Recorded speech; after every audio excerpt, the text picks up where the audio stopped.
Hello students, तो आज हम स्टार्ट करें हमारा मैथ सिलेक्शन सीरीज़ का नया लेक्चर दैट इज़ लेक्चर 9। तो हमने 1 से लगाकर 8 तक के लेक्चर ऑलरेडी खत्म कर लिए हैं, जिसके अंदर में हम लोग कर रहे थे एसएससी सीजीएल 2024 की प्री के अंदर में जो भी 36 शिफ्ट आई है उसको हम लोग पूरा एक एक करके सॉल्व कर रहे हैं, जिसमें हमने 1 से 8 तक खत्म कर ली है, जिसमें 9 सितंबर की तीनों शिफ्ट, 10 सितंबर की तीनों शिफ्ट और 11 सितंबर की 2 शिफ्ट जो हमारे पहली और दूसरी खत्म हो गई है। तो आज हम स्टार्ट कर रहे हैं 11 सितंबर की शिफ्ट 3। तो चलो विदाउट वेस्टिंग द टाइम हम लोग स्टार्ट करते हैं। देखिए, मैथ सिलेक्शन सीरीज़ जो है उसमें हम लोग कर रहे हैं, हम लोग 2025 को टारगेट करते हुए सीजीएल प्री को हम लोग मेंस की चीज़ें भी उसमें करेंगे, लेकिन प्री के पेपर कर रहे हैं तो मेनली पहले हमारा यही है। 11 सितंबर 2024 के शिफ्ट 3 कर रहे हैं और ये हमारा है लेक्चर 9। ठीक है, और जो भी स्टूडेंट स्टार्ट से कर रहे हैं उनको पता ही होगा कि हम लोग एक टारगेट स्कोर लेके चले हैं। इस सीरीज़ को स्टार्ट करने से पहले हम लोग को प्री के अंदर में लेके आना है 50 आउट ऑफ 50 और मेंस के अंदर में लेके आना है 90 आउट ऑफ 90। और जो भी स्टूडेंट्स पहले से जुड़े हुए हैं उनको पता ही होगा कि मेरे मैथ्स के अंदर में, मेंस के अंदर में, सीजीएल मेंस के अंदर में, मैथ्स के अंदर में 90 आउट ऑफ 90 रहे हैं। तो जिन भी स्टूडेंट्स को मैथ्स के अंदर में डर लगता है या फिर वो मैथ्स से डरते हैं, फियर करते हैं, उनको कॉन्सेप्ट समझ नहीं आता है, तो उनको रिवीजन करना है। जो भी चीज़ है उनको अगर मार्क्स बढ़ाना है मैथ्स के अंदर में, तो वो अगर इस सीरीज़ को कंटिन्यू कर लेता है स्टार्ट से एंड तक, तो आई गारंटी कि उनके मैथ्स के अंदर में स्कोर बहुत अच्छे आ जाएंगे। ठीक है, आपके मेंस के अंदर में अगर 85 के आसपास भी आ जाते हैं तो बहुत अच्छे मार्क्स, और 45 प्लस अगर हम प्री के अंदर में आ जाते हैं तो बहुत अच्छी बात है। ठीक है, तो ये मैं इंश्योर कर लेता हूँ कि या तो आपके पक्के है ही, अगर आप पूरा करते हैं तो मैं कॉन्सेप्ट भी बता रहा हूँ, सब रिवीजन भी करवा रहा हूँ। ठीक है, तो विदाउट वेस्टिंग द टाइम हम लोग आगे बढ़ते हैं। और एक चीज़, जो भी स्टूडेंट्स यहाँ से इस लेक्चर से नए जुड़ रहे हैं तो वो इंश्योर कर ले कि लेक्चर 9 को अभी जो ये चल रहा है इसको तो पहले पूरा कर ले, उसके बाद में 1 से लगाकर 8 तक के लेक्चर भी खत्म करें और आगे जो 36 लेक्चर्स टोटल आने वाले हैं उसको भी पूरा कंटिन्यू करिए। ठीक है, मैं स्मार्ट अप्रोच ट्रिक सब कुछ बताने वाला हूँ। और लास्ट चीज़ कि 25 क्वेश्चन मैं करवा रहा हूँ, और अगर और जो 1 से 20 तक के क्वेश्चंस हैं वो मैं रख रहा हूँ इस शिफ्ट में, जो इजी आए हैं, जो मुझे लगता है कि ठीक है सबको आते होंगे वो, और 21 से 25 तक रख रहा हूँ मैं थोड़े जो मुझे लगता है कि इस शिफ्ट में जो हार्ड थे, कॉन्सेप्ट जिसमें था, जिसमें कुछ समझने की चीज़ है। तो ये मैं डिवीजन क्यों कर रहा हूँ, क्योंकि अगर कोई स्टूडेंट उनको लगता है कि यार मेरा बेसिक्स तो सब कुछ हो रखा है, मैं साल भर से तैयारी कर रहा हूँ, मुझे सब आता है बेसिक, उसको सिर्फ हार्ड करने हैं सवाल, तो वो डायरेक्ट 21 से 25 कर सकता है विदाउट वेस्टिंग द टाइम। ठीक है, तो मैंने डिवीजन कर लिया है, और जिसको लगता है कि मेरे को सारा करना है तो वो 1 से 25 पूरा कीजिए। ट्रिक्स वगैरह जो भी हार्ड लगे, जो भी सब कुछ लगे, अपनी नोटबुक में लिख लीजिए, मैं बीच बीच में बताते रहता हूँ, तो आप पूरा करेंगे तो और ज़्यादा बेटर होगा। ठीक है, तो अब हम लोग स्टार्ट करते हैं लेक्चर्स को। देखिए, सबसे पहला सवाल, अगर इंग्लिश मीडियम वाले हो तो इंग्लिश में पढ़ लो, हिंदी मीडियम वाले हो तो हिंदी में पढ़ लो। पहला सवाल है, एक समकोण त्रिभुज पी क्यू आर लीजिए। एक समकोण त्रिभुज हमने ले लिया, ये समकोण त्रिभुज है हमारा, इसमें हमने ले लिया पी क्यू आर, जिसमें आर पर समकोण है। तो एक काम करते हैं, पी ये ले लेते, क्यू आर समकोण है ना, तो पी क्यू ले लेते ये और आर ले लेते ये। ठीक है, आर पर समकोण है, जिससे पी क्यू 29 इकाई है, पी क्यू 29 है, क्यू आर 21 है, क्यू आर 21 है, पी क्यू आर थीटा है, पी क्यू आर, तो बीच वाला जो है ना, ये बीच वाला जो रहता है वो एंगल रहता है, तो ये थीटा दिया हुआ है। Cos square theta minus sine square theta का मान बताइए। अब एक चीज़ ध्यान रखिए, हमें ये पता है कि एक ट्राइंग, आपको ट्रिपलेट पता होगा, 20, 21 और 29, ये याद कर लीजिए, 20, 21 और 29 का ट्रिपलेट होता है। ठीक है, तो अब ये 29, ये 21 है तो ये 20 आ जाएगा। कैसे निकला, इतना तो आपको बेसिक आता ही होगा, 29 का स्क्वायर बराबर 20 का स्क्वायर प्लस 21 का स्क्वायर, ऐसे होता है ये पूरा। ठीक है, ये होता है। अगर हम लोग को 20 अगर नहीं भी पता तो एक्स मान के आप कर सकते हो, एक्स की वैल्यू आएगी तो यही आएगी। ठीक है, अब देखिए, तो अब हमें निकालना है cos square theta minus sine square theta. तो पहले कॉस की वैल्यू लिखते हैं। कॉस की वैल्यू क्या होता है, आधार अपॉन कर्ण, या फिर हम बोल सकते हैं बेस अपॉन हाइपोटेनस। ठीक है, तो बेस, अब बेस कौन सा होता है, बेस होता है जो थीटा के साथ लगा हुआ रहता है। थीटा के साथ क्या लगा हुआ है, 21, तो 21 का 21/29। ठीक है, इसका square minus sine square theta. Sine क्या होता है, साइन होता है आपका परपेंडिकुलर अपॉन हाइपोटेनस। तो परपेंडिकुलर क्या होता है, जो थीटा के सामने होता है वो परपेंडिकुलर होता है। एक चीज़ हमेशा ध्यान रखना, परपेंडिकुलर मतलब खड़ा नहीं होता है, परपेंडिकुलर मतलब होता है थीटा के सामने वाला। तो हम लोग थीटा के सामने वाले क्या है 20, तो 20/29, तो ये हो जाएगा हमारा स्क्वायर। अब देखिए हमारा क्या हो जाएगा, 21 का स्क्वायर माइनस 20 का स्क्वायर बटा 29 का स्क्वायर। अब इसको हम लोग ऐसे मत कर देना 21 441 माइनस 400, ये भी कर सकते हो, वैसे तो ये तो ईजी है यहाँ पे, लेकिन ये भी कर सकते हो, ए स्क्वायर माइनस बी स्क्वायर, ए प्लस बी, ए माइनस बी, ए माइनस बी तो 1 आएगा, ए प्लस बी 41 आ जाएगा, 20 और 21 41 आ जाएगा, 41/29 का स्क्वायर। ठीक है, तो हमारा कौन सा हुआ 41/29 का स्क्वायर। ठीक है, तो ये हमारा 41, ये भी देख सकते हो सीधा। अब ऐसा मत करना 29 का स्क्वायर याद नहीं है तो फिर गुणा कर रहे हो, ऐसा कुछ नहीं करना, हमें देख लिया ऊपर भी 41 यही है। ठीक, चलो हम लोग आगे बढ़ते हैं। त्रिभुज LMN में कोण L बराबर 118 डिग्री है, LM बराबर LN है, तो N का मान ज्ञात कीजिए। अब देखिए आपका क्या हुआ, त्रिभुज LMN में पहले एक काम करते हैं, त्रिभुज LMN बनाते हैं। ये ट्राइंगल है हमारा दिया हुआ, तो इसके अंदर में क्या है L M और N, त्रिभुज मतलब ट्राइंगल। ठीक है, इंग्लिश में नहीं लिखा हुआ तो मैं बोल भी देता हूँ। L दिया हुआ है हमारा 118 डिग्री, तो ये हमारे पास में दिया हुआ है 118 डिग्री, तो LM बराबर NN है, तो ये और ये बराबर है। और मैंने क्या बताया था, ये वो बन गया समद्विबाहु त्रिभुज, मतलब जिसकी भी दो साइड सेम होती है ना वो। तो अभी ये ऐसे ट्राइंगल में क्या होता है, जब भी कोई दो साइड सेम होती है ना, तो ये जो उसके करस्पॉन्डिंग ये जो एंगल्स होते हैं वो भी सेम हो जाते हैं, ये ध्यान रखिएगा। तो हम लोग के पास में ये एंगल कैसे निकलेगा, ये एंगल निकलेगा 180 में से अगर मैं 118 को माइनस कर दूं तो मेरे पास में क्या आएगा, ये दोनों एंगल का सम आ जाएगा, क्योंकि टोटल ट्राइंगल के सम एंगल कितने होते हैं 180 डिग्री होता है। तो 180 में से 118 माइनस किया तो हमारे पास में कितना बन गया, हमारे पास में बच गया 62, तो 62 बच गया। और हमारे पास में 62 अगर इनका और इनका दोनों का समय और दोनों इक्वल है तो हमारा एक कितना हो जाएगा 31, 31 हो जाएगा, आधा हो जाएगा 62/2, तो हमारा हो जाएगा 31। ठीक है, एक कोण N की वैल्यू हो जाएगी, कोण N की वैल्यू 31 और ये भी 31। Okay, understood. चलो नेक्स्ट, हम लोग मैं शुरुआत में इजी रख रहा हूँ, धीरे धीरे लेवल बढ़ाता जा रहा हूँ। ठीक है, 21 से 25 तक में मेरे को जो अच्छे लगे वो सवाल मैंने 21 से 25 के अंदर में रख दिए हैं। अब देखिए ट्राइंगल ABC में यदि कोण यदि 1/2 ये A + B + C 120 डिग्री है तो ये A का मान ज्ञात कीजिए। अब एक चीज़ ध्यान रखिए, हमारे पास जब भी ऐसी चीज़ आती है तो हमें देखना होता है कि दूसरी इक्वेशन कौन सी है, क्योंकि एक इक्वेशन से तो मामला बनेगा नहीं। तो हमारे पास में क्या हुआ, कोण A/2, या फिर मैं कोण क्यों लिख रहा हूँ, सिर्फ एंगल ही लिखता हूँ, A/2 + B + C बराबर आ जाएगा 120। और हमें ये भी पता है कि ट्राइंगल के तीनों कोणों का योग क्या होता है 180 डिग्री होता है। ये हमारी इक्वेशन 1, ये हमारी इक्वेशन 2। ये करते हैं 2 में से 1 घटा देते हैं तो BC कट जाएगा ना, सीधे A आ जाएगा, डायरेक्ट आ जाएगा। A में से A/2 गया तो A/2 बचा, ये और ये कैंसिल, ये और ये कैंसिल, 180 में से 120 गया तो ये हो गया 60, तो A बराबर आ जाएगा आपका 120। और 1/4 निकालना है, 1/4 को 1/4 को दोनों साइड से मल्टीप्लाई कर दो तो ये हमारा जाएगा 30। ठीक है, अंडरस्टूड। चलो नेक्स्ट, हमारे पास चौथा सवाल है, एक महिला अपनी आय का 2/3 खर्च करती है। अब सोचिए कि एक अभी में इसमें लगेगा हमारे पास में एलिगेशन। ठीक है, अगर किसी को एलिगेशन नहीं आता है तो मैं थोड़ा बहुत इसमें 2-4 चीज़ें ना टाइम लेके बता ही देता हूँ। ठीक है, अगर किसी को लगता है कि वो एलिगेशन में एक्सपर्ट है, जल्दी जल्दी करके आगे बढ़ सकता है, 2 की स्पीड से 1.5 की स्पीड से चलाया करो लेक्चर को। ठीक है, तो एलिगेशन अगर किसी को नहीं आता तो मैं बहुत अच्छे से बता देता हूँ, क्योंकि लेक्चर में बोला है लोगों ने कि बताना। एक महिला अपनी आय का 2/3 खर्च करती है। तो अब ये देखिए कि हमेशा जब भी इनकम, एक्सपेंसेज और सेविंग के लिए एलिगेशन आता है ना, तो वो ऐसा टाइप का सवाल आता है कि भाई आय इतनी बढ़ाई, सेविंग इतनी बढ़ी, इनकम इतनी बढ़ी, सेविंग इतनी बढ़ी, तो बताओ एक्सपेंसेस कितना बढ़ा, इस टाइप का सवाल आता है। ठीक है, तो अब हमें क्या करना है, सबसे पहले हमें इस तरह से लिखना होता है, एक्सपेंसेस में परसेंटेज चेंजेस, सेविंग में परसेंटेज चेंज, इनकम में परसेंटेज चेंज, उसके बाद में रेशियो होता है एक्सपेंसेज और सेविंग का। ये चीज़ ध्यान रखना, ये लिख लो, अगर किसी के पास में, अगर किसी को नहीं आता है तो ये चीज़ लिख लो, एक्सपेंसेज में परसेंटेज चेंज, सेविंग में परसेंटेज चेंज, इनकम में परसेंटेज चेंज, फिर एक्सपेंसेज और सेविंग का रेशियो। ये होता है एलिगेशन का पूरा लिखने का तरीका। अब पहले देखो एक्सपेंसेज में परसेंटेज चेंज क्या है, यदि उसकी आय में 18% बढ़ जाती है। एक चीज़ ध्यान रखना, जब बोले ना बढ़ गई घट गई तो हमें साइन भी लेना है, घट गई बोले तो माइनस में लेना है और बढ़ गई बोले तो प्लस में लेना है। ये क्या बोला है, इनकम 18% बढ़ गई, तो इनकम जब 18% बढ़ गई तो मैंने यहाँ 18 लिख दिया, 18% बढ़ गई इसने।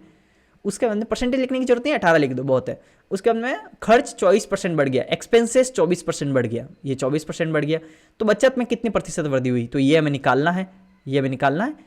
अब हमारे पास में क्या दिया है, आय का 2/3 खर्च है। तो अभी देखो आय जो है ना इनकम, उसका 2/3 खर्च है। तो इसका 2/3 खर्च मतलब क्या है कि भाई अगर इनकम 3 है तो 2 खर्च है, यही बोल रहा ना, अगर इनकम 3 है तो 2 खर्च है। तो 2 खर्च है तो क्या हुआ, एक्सपेंसेस 2 है, तो इनकम अगर 3 है और एक्सपेंसेस 2 है तो सेविंग कितनी हुई, 1।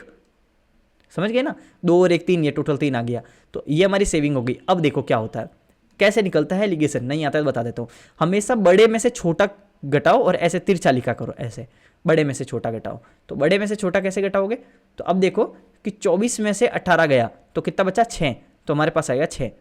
लेकिन हमें ये देखना होता है कि भाई 6 असली में तो 6 होना चाहिए, लेकिन मेरे पास तो 1 है, तो मतलब ये 6 गुना है। अंडरस्टूड, तो ये भी 6 गुना होगा, 12। अब दिक्कत क्या आती है, ये चीज़ समझना, बहुत इंपॉर्टेंट चीज़ बता रहा हूँ। सबसे बड़ा कंफ्यूजन ये रहता है कि अब मैं इस 12 को 18 में जोड़ूं या घटाऊं। अब यहाँ पे मान लीजिए कि एक तो है 6 ऑप्शन, एक है 30 ऑप्शन, चलो ये ऐसा ऑप्शन है, ठीक है। अब आपको और हार्ड लगेगा, क्या होगा कि अब मैं 18 में 12 जोड़ूंगा तो 30 आएगा, और 18 में से 12 घटाऊंगा तो 6 आएगा, तो अब मैं 30 है कि 6 है, ठीक है। तो अब यहाँ पे क्या होता है, एक चीज़ हमेशा ध्यान रखो कि जब भी एलिगेशन में हम लोग ये चीज़ लिखते हैं, एक चीज़ यहाँ लिखते हैं, एक चीज़ यहाँ लिखते हैं और एक चीज़ यहाँ लिखते हैं, तो एक चीज़ हमेशा ध्यान रखो कि ये जो बीच वाली ये जो चीज़ है ना, ये हमेशा इन दोनों के बीच में रहती है। बीच में कहने का मतलब एक तो इससे बड़ा रहता है, अगर ये बड़ा है तो इससे ये छोटा रहेगा, अगर ये बड़ा है तो ये छोटा रहेगा, मतलब ये संख्या जो सेंटर वाली है ना वो हमेशा इन दोनों के बीच में लाई करती है। हमेशा ध्यान रखना, दोनों संख्या कभी भी कम नहीं हो सकती और दोनों संख्या कभी भी ज़्यादा नहीं हो सकती जो ऊपर वाली। अब देखो 18 से ये संख्या क्या है, 24 क्या है, ज़्यादा है ना, तो हमेशा ही ध्यान रखो कि इधर वाली कम आएगी। अगर कम लानी है, 18 में 12 जोड़ दिया तब तो 30 हो जाएगा, दोनों ही संख्या 24 और 30 दोनों ही ज़्यादा हो जाएगी, तो हमें घटाना है, ये ध्यान रखना। 18 में से 12 ज़्यादा में से कम घटाओ, 18 में से 12 घटाया तो हमारे पास में क्या है 6, अंडरस्टूड। तो हमारे पास में परसेंटेज चेंज कितना आ गया 6, तो ये हमारा आंसर हो गया। तो मैंने क्या किया, एक चीज़, ये लाइन बहुत इंपॉर्टेंट है, ध्यान रखना। हमेशा जो सेंटर वाली चीज़ होती है ना, ये जो सेंटर वाली चीज़, ये सेंटर वाली चीज़ क्या होती है, हमेशा एक से तो ज़्यादा होती है और एक से कम होती है। तो ये अगर ये संख्या ज़्यादा है तो ये संख्या जरूर कम आएगी। अब देखो 24 और 6 के बीच में है ना 18, तो बीच में मतलब एकदम सेंटर नहीं बोल रहा हूँ, 24 और 6 के बीच में, इस रेंज के अंदर में है, ठीक है, समझ गए ना। तो ये इस तरह का एलिगेशन हुआ, तो 6% हमारा आंसर हो गया, तो ये 6% हमारा आंसर हो गया, अंडरस्टूड। चलिए हम लोग आगे बढ़ते हैं। एलिगेशन मैंने अच्छे से समझा दिया है इस वाले सवाल में, आगे आगे और भी बताता रहूँगा, तो अब जुड़ते रहो। और सबसे इंपॉर्टेंट बात, अगर किसी ने सब्सक्राइब नहीं किया तो सब्सक्राइब कर लो, लाइक नहीं किया तो लाइक कर लो, और दोस्तों के साथ शेयर कर लो। और PYQ सीरीज को स्टार्ट से एंड तक करना ही है, ये मान के चलो। चलो आगे, 5वां सवाल। यहाँ दी गई तालिका दो एथलीटों X और Y द्वारा समान दिशा में तय की गई दूरी को दर्शाती है। मतलब क्या हुआ, दो एथलीट है और ये हमारे पास में डिस्टेंस और टाइम का ये पूरा दिया हुआ है। अब देखो क्या है कि Y की जो एवरेज स्पीड है वो किलोमीटर प्रति घंटा के अंदर में हमें पहले 5 घंटे के लिए निकालनी है। पहले 5 घंटा मतलब यहाँ तक के लिए Y का, तो मतलब ये जो है ना ये डाटा, बस इसी के लिए हमें क्या निकालना है, पहले 5 घंटों के दौरान Y की औसत गति निकालना किलोमीटर प्रति घंटा। अब हमें पता है कि ये किलोमीटर दिया है और ये अच्छा ये भी डिस्टेंस, ये भी डिस्टेंस, और R क्या दिया है, ये घंटे है। तो ये पहला घंटा, ये दूसरा घंटा, ये तीसरा घंटा, चौथा घंटा, 5वां घंटा। तो अब क्या बोल रहा है, फर्स्ट घंटे के अंदर में 30 चला, सेकंड घंटे के अंदर में 45 चला, थर्ड घंटे के अंदर 40 चला, फोर्थ घंटे के अंदर 30 चला और फिफ्थ घंटे में 20 चला। तो अब सोचो कि एवरेज स्पीड का पहले फॉर्मूला क्या होता है, आपको ज़्यादा टेंशन लेनी नहीं है। एक चीज़ हमेशा ध्यान रखो, एवरेज स्पीड होता क्या है, एवरेज स्पीड बराबर होता है टोटल डिस्टेंस ऑलवेज। हाँ, कि सभी एवरेज स्पीड का सवाल आया ना तो मेन फॉर्मूला यही है, इसमें ही मॉडिफिकेशन होता है, total distance upon total time, कुल दूरी बटा कुल समय। तो औसत गति का, औसत चाल का सूत्र होता है कुल दूरी बटा कुल समय, टोटल डिस्टेंस बटा टोटल टाइम। तो अब टोटल डिस्टेंस कितनी है, टोटल डिस्टेंस क्या है कि 30, 45, 40, 30 और 20, यही है ना। तो हमारे पास क्या हो गया 40 और 30 70, 70 80 90, 90 और 9 4 3 7 तो 160, 165, तो 165 हमारे पास में टोटल डिस्टेंस आ गई। अब हमारे पास में क्या हुआ, टोटल टाइम कितना हो गई, 5 घंटा। एक से लगकर 5 में 5 घंटा हो गया ना, तो 5 घंटा, 5 3 15 और 16, 1 5 3 15 33, तो हमारे पास में 33 हो गया। अब ये चीज़ ध्यान रखना, तो ये हमारे पास में क्या है 33 किलोमीटर पर आवर, अंडरस्टूड। तो ये हमारे पास में आ गया हमारा एवरेज स्पीड। सब कुछ समझ में आया। बहुत सारी चीज़ रहती है जब भी हमारे पास एवरेज स्पीड निकालने के दूसरे टाइप के सवाल क्या आते हैं कि कोई बंदा इतनी देर के लिए 1 घंटे के लिए 20 किलोमीटर प्रति घंटे की स्पीड से, 1 घंटे के लिए 20 किलोमीटर प्रति घंटे की स्पीड से चला, या 6 घंटे के लिए चला 20 की स्पीड से, 3 घंटे के लिए चला 15 की स्पीड से। तो हमारे पास में किस तरह का होगा, क्या डिस्टेंस क्या होगा, तो हमें ये निकालना होता है टोटल डिस्टेंस। तो हमें देखो टोटल डिस्टेंस क्या होगी, अगर 6 घंटे तक 20 की स्पीड से चलेगा तो टोटल डिस्टेंस 120 किलोमीटर हो जाएगी ना, और 15 की स्पीड से 3 घंटे चलेगा तो 45 हो जाएगी। फिर हमें निकालना होता है टोटल टाइम क्या होता है 6 घंटे और 3 घंटे 9 घंटे। तो इस तरह से हमारे इस टाइप के सवाल होते हैं, ये भी सवाल आते हैं, ध्यान रखना। ये इसका तो हो गया, लेकिन ये मैं समझा दिया। वो total distance upon total time अगर ये आता है ना, अब अगर हमें डिस्टेंस नहीं दे तो हम लोग डिस्टेंस का वापस यहाँ पे फॉर्मूला लगा देंगे, चाल बराबर दूरी बटा समय, तो दूरी बराबर 4 इंटू समय, अब आपका दूरी बराबर 4 इंटू समय। तो इस तरह का यहाँ पे लगा सकते हैं वापस जो भी सवाल आए। आगे आगे सवाल आएंगे तो बताता रहूँगा, ठीक है। और वैसे भी ये वाला चीज़ थोड़ा मिटा देता हूँ ताकि मैं आपके साथ में PDF अगर शेयर करूँगा ना तो आपको दिक्कत नहीं होगा। लोगों को मुझे नहीं समझ आता कि ग्रुप में बोलते PDF दो, PDF का करेंगे क्या इस PDF का, क्योंकि वो पढ़ने के लिए थोड़ी होगी इसी PDF।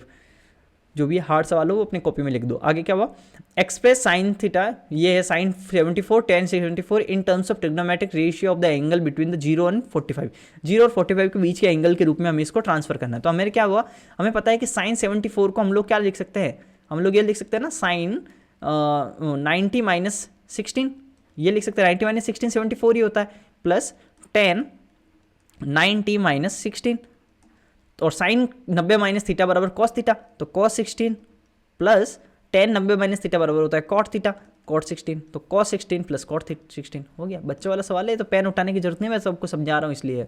आगे क्या है, ए क्यूबॉइड ऑफ डायमेंशन 50 150 और 175 can be divided into how many identical largest cube. मतलब कुल मिला के ये साइज का ना जो घनाभ है ना, उनको कितने बड़े सबसे बड़े घनों में डिवाइड किया जा सकता है। अब सोचो, सबसे इंपॉर्टेंट बात बताता हूँ। अगर घन है, घन का मतलब क्या है, चारों तीन आपके सब साइड की ना साइड्स जो होती है ना वो सेम होती है, जैसे ये है ना, इस टाइप का घन है। तो घन में क्या होता है, ये भुजा और ये भुजा तीनों बराबर होंगे, ठीक है। तो हमारे पास में क्या होता है, तीनों साइड सेम है। तो अब सोचो कि ये जो तीनों है, अब एक साइड में 50 है, एक हमारे पास में इस टाइप का ही है। तो अब सोचो कि एक 50 है, एक 150 और एक हाइट हो गई 175 मान लो। तो अब ये बोल रहा है कि भाई कि हमारे पास में ये ऐसे कितने आ सकते हैं। तो हमें ऐसे में क्या होता है, हमें ऐसे ऐसे बॉक्स इसमें भरने पड़ेंगे ना, ऐसे छोटे छोटे बॉक्स भरने पड़ेंगे इसमें। तो उसकी डायमेंशन निकालने के लिए हमें क्या निकालना पड़ता है, इन तीनों का निकालना पड़ता है HCF। क्या निकालना पड़ता है, HCF। तो 50, 150 और 175 का HCF क्या होता है, HCF देखो, सबसे छोटी संख्या क्या है 50। तो ऐसे कौन सी बड़ी संख्या, सबसे बड़ी संख्या है जो इनमें डिवाइड होती है। 50 का 25 के डिवीजन में देखो, 50 को तो मैं इसमें डिवाइड करूंगा, इसमें चला जाएगा, 175 में नहीं जाता है 50, तो 25 का जाता है, 25 दूना 50, 25 ये जाता है, इसमें भी जाता है, ठीक है। तो 25 मेरी हो गई, 25 इंटू 25 के जो घन होंगे ना वो डालूंगा। लेकिन अब क्या बोल रहा है, कितने समान बड़े, तो कितने क्या होंगे, टोटल वॉल्यूम में ना घन का वॉल्यूम डिवाइड कर दो। टोटल वॉल्यूम कितना हो गया, 50 इंटू 150 इंटू 175। ये मैं बहुत ईजी सवाल है हाँ, लेकिन मैं सिर्फ आपको समझाने के लिए बोल रहा हूँ, एकदम हल्का हल्का सवाल है ये। तो ये हो गया, ये टोटल वॉल्यूम डिवाइड बाई एक घन का वॉल्यूम बराबर आ जाएगा नंबर ऑफ घन। तो आ जाएगा 25 दूना 50, 25 चक्के 150 और 25 आता ये, तो 7 चंग 42 दूना 84। अंडरस्टूड। चलो नेक्स्ट। और उसके बाद में क्या है, दी गई तालिका में 4 वर्षों में 5 खेतों द्वारा उत्पादित केले की संख्या दिखाई गई है। ये केले का नंबर ऑफ द केला दिखाया गया है। ये कितने वर्ष 2022 में, ये लो वर्ष 2022 में खेत M द्वारा उत्पादित केले कितना उत्पादित किया हमने, 17,652 केले के दर्जन का खेत P के अंदर में दर्जन के अनुपात से पर कितना है। तो कहने का मतलब इन दोनों का रेशियो निकालना है 16,404। तो ये और ये का रेशियो निकालना है, बस इतना हल्का सवाल। तो अब मैं इसको थोड़ा रेशियो करने के ट्रिक्स थोड़ा बताता हूँ कि इसको ना अभी इसमें से क्या निकालोगे, कैसे निकालोगे। हमें दोनों को कुछ कितना करने की जरूरत नहीं। हमें देखो कि ये सब अलग अलग है ना, दूसरा वाला देखो ये सब अलग अलग है। तो हमें क्या करना है ना कि हमें सिर्फ दूसरा वाले को काटने का ट्राई करो। इसमें से कोई एक नंबर आएगा ना, वही आंसर हो जाएगा। दोनों का काटने की जरूरत नहीं। आप थोड़ा ये देखो, 4 4 8 6 14 1 15, 5 6 7 6 13 13 7 20 और 21 से आ रहा है इसका सम और इसका 18 आ रहा है। इसका मतलब 3 से दोनों संख्या कट रही है। तो पहले इसको मैं 3 से काट देता हूँ, उसको दूसरे को काटने की जरूरत नहीं है। ध्यान रखना, सब चीज़ें अलग अलग है। 5 3 15, 16 का 1 14, 4 3 12, 13 14 2, 6 3 18, 19 2 8 3 24। तो ये मैंने काट दिया। अब सोचो कि 3 से काट दिया तो अभी तो 3 कटने का चांस ही नहीं। अब 2 2 तो आपको पता है यूनिट है, तो इसको 2 से काटते हैं। लेकिन हमें पता है कि 52 4 से कटता है, ये 68 भी 4 से कटता है, 4 से ही काट देता हूँ सीधा। 1 चौक चौक 5। मैं देखो ये ट्रिक बता रहा हूँ समय सेव करने का। हमें इसी को काटना है ना, उसको काटना ही क्यों है। अंदाजा लगाओ और काटो, सेम नहीं आने वाला है कोई भी। 1 चौक चौक बचा 1, 4 3 12, 13 14 2, 6 चौक 24, 2 7 चौक 28, 1363 आया। ये आंसर है। इसको काटने की जरूरत नहीं है। ये अगर काटोगे ना, एक बार आप 3 से काटोगे, एक बार 4 से काटोगे ना, तो यही आएगा। हमें सिर्फ ये देखना है, इस इधर वाला देखा और काम खत्म। एक को काटो, काम खत्म। 1363। अंडरस्टूड। चलो, ट्राइंगल ABC में 2 माध्यिका है। ये हमारे पास में एक ट्राइंगल ABC है। अच्छा सवाल है, थोड़ा देखना। ट्राइंगल ABC है। ट्राइंगल ABC में क्या है, तो हमारे पास में 2 माध्यिकाएं हैं, AD और BE है। ABC में AD, ये हमारे पास में हुआ AD, BE, ये हमारे पास में हुआ BE, तो हो गया BE। ठीक है, आगे क्या बोला, माध्य का मतलब समझते हो ना। माध्य का क्या होता है, माध्य का होता है सामने वाली भुजा को जो आधा करने वाली जो लाइन होती है ना, दैट इज माध्य का। तो माध्य का जब क्रॉस करती है तो एक बताओ, माध्यिकाओं का जो कटान बिंदु होता है ना, माध्यिकाओं को इंग्लिश में मीडियन बोलते हैं। तो मीडियंस का जो कटान बिंदु होता है ना, जो आपका इंटरसेक्शन पॉइंट होता है, जैसे ऐसे करके ऐसे करके ऐसे, तो वो 2 रेशियो, एक माध्यिका का जो ये पॉइंट है ना, ये केंद्रक है ना, वो 2 रेशियो 1 के अंदर में डिवाइड करता है माध्यिका को। ठीक है, 2 रेशियो 1। तो क्या होता है, जो बड़ी वाली साइड होती है, जैसे ये तो हो गया 2, और ये जो छोटी वाली साइड है वो हो गया 1। जैसे क्या हो गया, कि अभी ऐसे इसको काटा तो ऊपर वाली तो हो गया 2 और नीचे वाली हो गई 1, इधर साइड में भी देखोगे तो इधर वाली तो हो गई 2 और इधर साइड में हो गई 1, इस पॉइंट के रिस्पेक्ट में ये होता है, ध्यान रखना। अब क्या बोल रहा है, जी पर प्रतिच्छेद करती है, तो जी पर प्रतिच्छेद करती है यहाँ पे। यदि ए डी बराबर 12 है, ए डी बराबर 12 है, तो ए डी अगर 12 है, अब सोचो ए डी अगर 12 है और 2:1 में अगर डिवाइड हो रहा है तो ए जी कितना होगा, ए जी हमारे पास में 2:1 में कैसे डिवाइड करेंगे, 12 को टोटल 3 की वैल्यू ये देख लो ना, 3 की वैल्यू तो है 12, 3 की वैल्यू है 12, तो 2 की वैल्यू कितनी होगी 12/3 इंटू 2, तो हो जाएगा 4 दूनी 8, 8, तो ए जी बराबर हमारे पास में आ गया 8। तो मैं इसको थोड़ा ऐसे लिख देता हूँ, तो ए जी हमारे पास में कितना आ गया 8, ठीक है, ए जी हमारे पास में कितना आ गया 8 आ गया, ये ध्यान रखना 8 आ गया ए जी। तो ए जी अगर हमारे पास में 8 है यहाँ से लगाकर यहाँ तक, तो अब देखते हैं हम लोग बी से लगाकर जी तक। और एक चीज़ और, ये क्यों कर रहा हूँ मैं, क्योंकि यहाँ पे क्या लिखा हुआ है, ये समकोण पर प्रतिच्छेद करती है, तो ये हमारा जो एंगल है ना यहाँ से लगाकर ये एंगल हमारे पास में 9 ये है, हमें निकालना है ए बी। तो ए बी की लेंथ निकालने के लिए अगर ये और ये साइड पता चल जाए तो मैं 90 डिग्री है ना, तो फिर राइट एंगल ट्राइंगल का फॉर्मूला लगा दूंगा, अंडरस्टूड ना। तो हमारे पास में ये क्या है 9, बी ई अगर टोटल लाइन है, टोटल बी ई 9 है, जो कि 3 की वैल्यू है, 3 की वैल्यू अगर 9 है तो 1 की वैल्यू हो जाएगी 3, 1 की वैल्यू अगर 3 हो जाएगी तो 2 की वैल्यू हो जाएगी 6, तो ये हो जाएगा हमारे पास में 6। तो हमारे पास में क्या हुई, 1 हो गई 8, 1 हो गई 6 और ये बीच में 90 डिग्री है, 1 हो गई 8, 1 हो गई 6 और बीच में 90 डिग्री है, तो ये कितनी होगी ए बी कितनी हो जाएगी, ये ए और बी है, ये बी कितनी हो जाएगी, ये 3 है, ये 4 है, तो ये 5 है, 5 की डबल 10, 6 8 10 एक ट्रिपलेट होता है ना, ट्रिपलेट आपको एक ये भी पता है कि अगर 3 4 और 5 ट्रिपलेट, ये तो ट्रिपलेट पता है ना, इसका दुगुना किया तो 6 आएगा, इसका दुगुना किया तो 8 आएगा और इसका दुगुना किया तो 10 आएगा। तो ट्रिपलेट में हम लोग दुगुना तिगुना ऐसा भी कर सकते हैं, तो हमारे पास में 6 8 है तो ये 10 आएगा, ठीक है, तो 10 हमारे पास में आंसर आ गया, तो ये भी निकल गया। तो कहने का बस हमने क्या किया, मैंने 2:1 में दोनों माध्यिकाओं की लेंथ को डिवाइड किया जिससे मुझे ये और ये मिल गया, अब मैंने उसको राइट एंगल ट्राइंगल बना दिया, अंडरस्टूड। चलो ये अब चलते हैं हम लोग इसमें। एक नाव 6 घंटे में 54 किलोमीटर धारा के प्रतिकूल दिशा में चलती है, मतलब अगर अब मतलब ये चल रही है प्रतिकूल मतलब अप स्ट्रीम, तो अप स्ट्रीम अगर चल रही है ना, अप स्ट्रीम चल रही है, तो अप स्ट्रीम में ना वेलोसिटी क्या होती है, बोट माइनस वाटर होता है ना, बोट माइनस वाटर दोनों घट जाती है, क्योंकि पानी इधर से आ रहा है और बोट सामने से जा रही है, तो वेलोसिटी कम हो जाएगी, तो बोट माइनस वाटर, ये हमारे पास बोट माइनस वाटर, ये बोट और माइनस वाटर में वेलोसिटी लिख रहा हूँ, ध्यान रखना। वेलोसिटी बराबर क्या होता है, चाल बराबर दूरी बटा समय, डिस्टेंस अपॉन टाइम, तो 54/6 बराबर 9, तो बी माइनस डब्ल्यू बराबर गया 9 किलोमीटर पर आवर, अंडरस्टूड। अब क्या बोल रहा है, if the speed of the stream is 4.8 kilometre, if speed of the stream मतलब डब्ल्यू, तो डब्ल्यू हमारे पास में कितना आ गया 4.8 बराबर हो गया 9, तो 9 और 4 13, बोट की स्पीड आ जाएगी 13.8 किलोमीटर पर आवर, ठीक है, और डब्ल्यू हमारे पास में दिया हुआ है 4.8 किलोमीटर पर आवर, ठीक है, बी आ गया डब्ल्यू आ गया। अब क्या बोल रहा है, यदि धारा की गति ये है तो नाव को 279 किलोमीटर की दूरी अनुकूल दिशा में, अनुकूल मतलब डाउन स्ट्रीम, अनुकूल अगर डाउन स्ट्रीम है, डाउन स्ट्रीम में वेलोसिटी क्या होती है बी प्लस डब्ल्यू, धारा जा रही है उसी साइड के अंदर में, जो करंट जा रहा है उसी साइड में अगर नाव जाएगी तो दोनों जुड़ जाएगी वेलोसिटी, तो जब दोनों जुड़ जाएगी तो बी कितना हमारे पास में है 13.8 और डब्ल्यू कितना हमारे पास में आएगा 4.8, तो हमारे पास 13 4 17 और 18.6, तो हमारे पास 18.6 किलोमीटर पर आवर। अब हमारे पास पता है कि धारा के अनुकूल में तो ये वेलोसिटी होगी, कितना समय लगेगा, तो समय बराबर क्या होता है दूरी बटा चाल, दूरी कितनी हो गई, समय बराबर हो गया 279 डिवाइडेड बाई 18.6, यही हो गया ना 18.6। अब मैं इसको थोड़ा 10 कर दिया, अब मैं इसको थोड़ा काटता हूँ, आपका कितना 8 से 14 15 9 7 9 3 से काट देता हूँ, एक बार 3 से काटता हूँ, 5 3 15 16 17 18 3 और 6 3 18 और 3 2 6, ये हो गया 62 और 29 27 और 31 3 तारीख 9 और ये 31 से काटते तो 31 दूना 62 और 31 3 93, ठीक है, 3/2 और ये हो गया 5 और 5 3 15, तो 15 हो गया, तो 15 किलोमीटर पर आवर, अंडरस्टूड, तो 15 किलोमीटर पर आवर, ठीक है, तो 15 किलोमीटर पर आवर की हमारे पास में स्पीड हो गई। आगे सिंप्लीफाई करना है इसको, कुछ नहीं 5 20 से 24, 24/5 इंटू 3/8, तो इसको हो गया 8 3 24 3 तारीख 9/5, तो ये तो गया 9/5 प्लस 3 दूनी 6 और 1 7/2 प्लस 2/3, तो इसको क्रॉस मल्टीप्लाई कर दो, 7 या 21 2 दूनी 4 21 4 25 25/3 और 4 3 दूनी 6।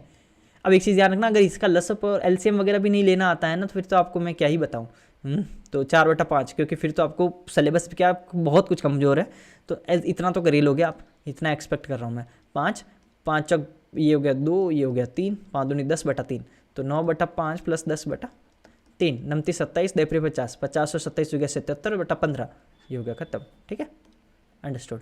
चलो, if the total exports of the all the companies together in the area of the 2013 is, अब मैं एक और चीज़ बताया था आपको क्या बताया था कि आपको ये गाथा नहीं पढ़नी है, अंडरस्टूड, पहले नहीं पढ़नी है, मतलब कब पढ़नी है, लास्ट में पढ़नी है, अगर सवाल सही समझ में आए तो। आगे देखो, यदि वर्ष 2013 में सभी कंपनियों का कुल निर्यात 300 लाख है, सभी कंपनियों का कुल निर्यात 300 लाख है, लेकिन अभी ये सोचो कि ये क्या बोल रहा है, ये टेबल वैल्यू क्या लिखी है, अगर 300 है तो कुल लिखा है आयात, आयात मतलब इम्पोर्ट।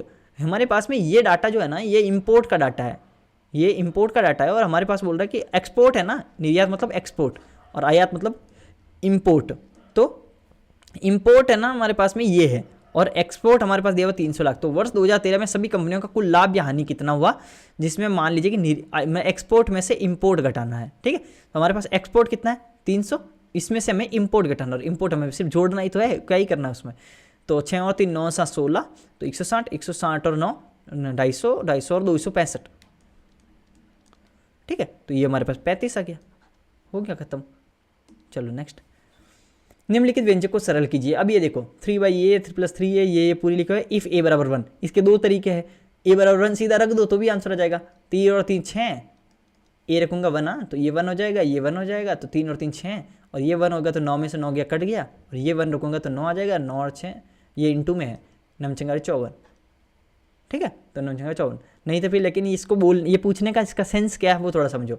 ये आ गया मान लो a, ये हो गया b, तो a + b ब्रैकेट ये इस a का स्क्वायर है, 3/a का स्क्वायर 9/a² आ जाएगा। ठीक है, तो इसको मैं ये लिखा हुआ है a² माइनस ये माइनस है ab 9, ab कहाँ से आया 3/a, और 3a को मल्टीप्लाई करोगे 9 आएगा, ab + b², ये 3a का स्क्वायर। ये फॉर्मूला किसका होता है, ये होता है a³ + b³।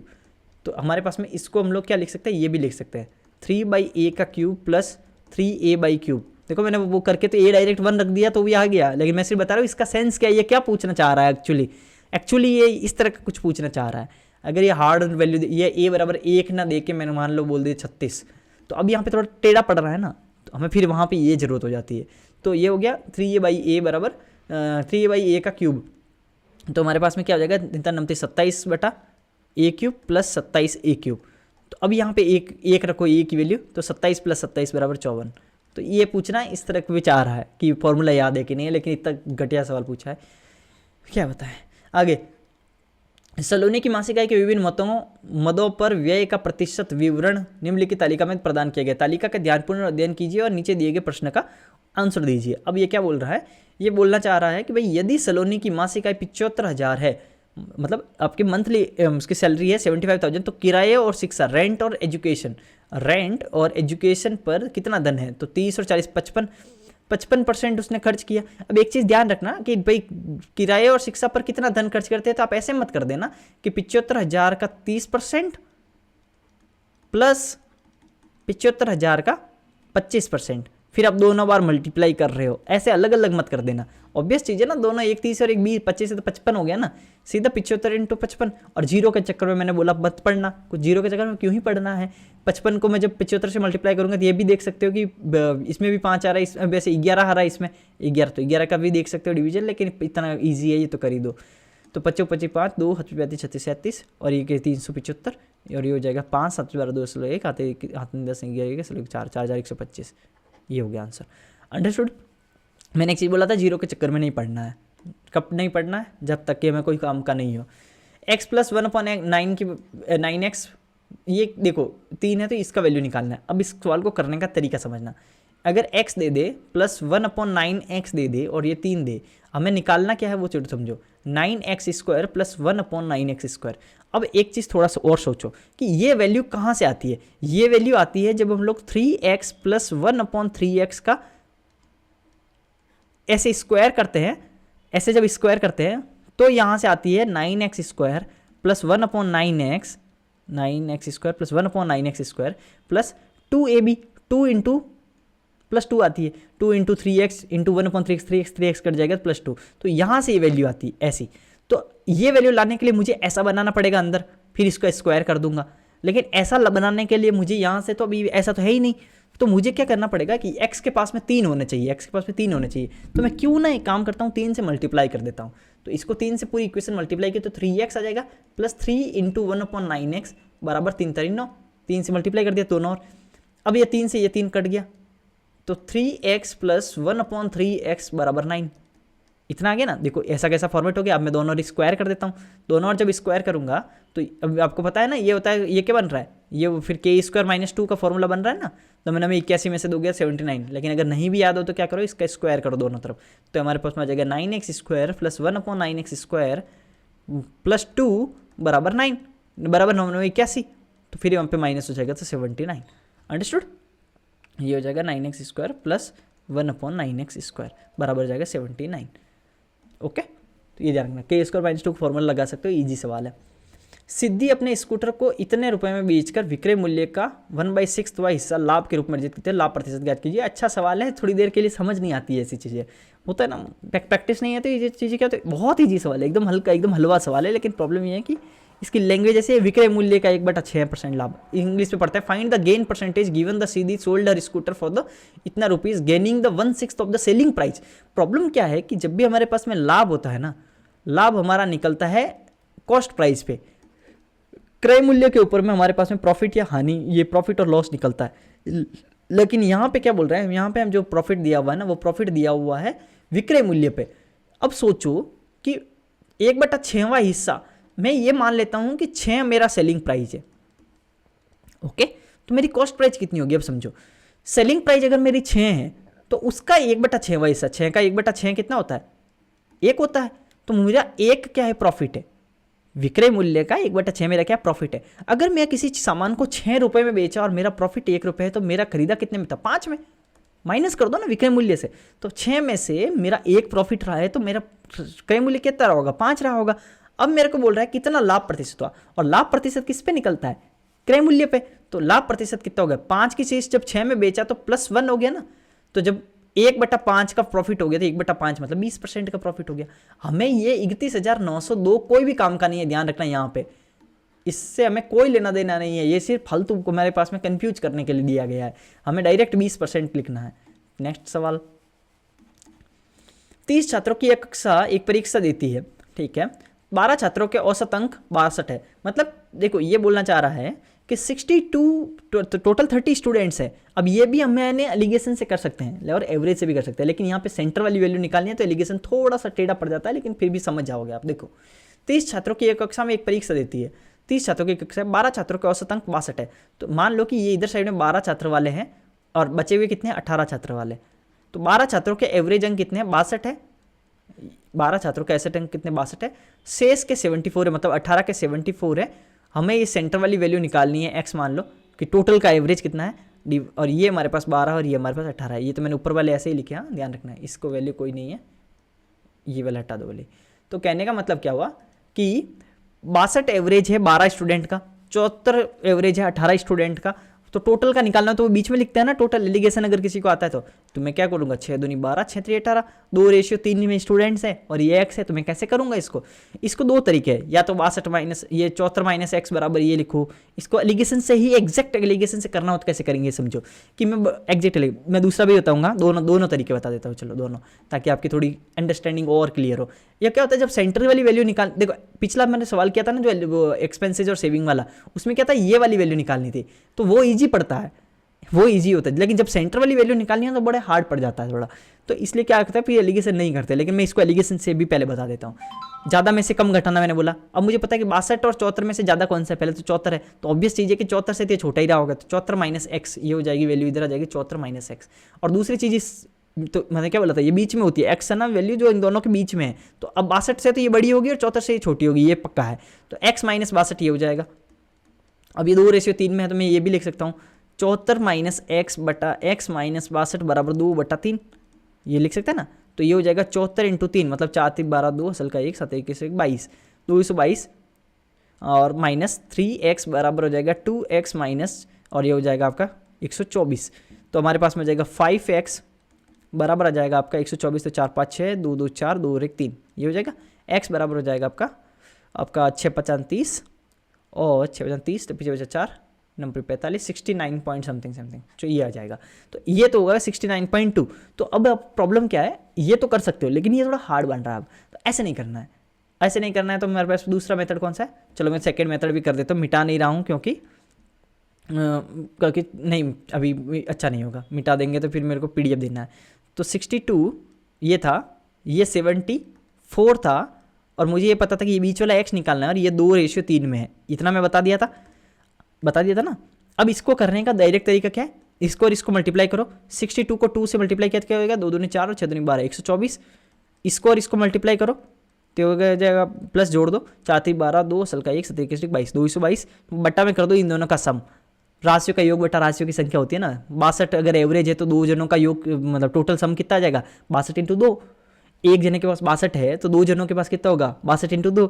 एक जने के पास 74 है तो तीन जनों के पास कितना होगा, 74 × 3। तो ये होगा टोटल राशियों का योग, मतलब total number of the quantity, total sum of the quantity, और बटा में आ जाएगा नंबर ऑफ द क्वांटिटी 2 और 3 5।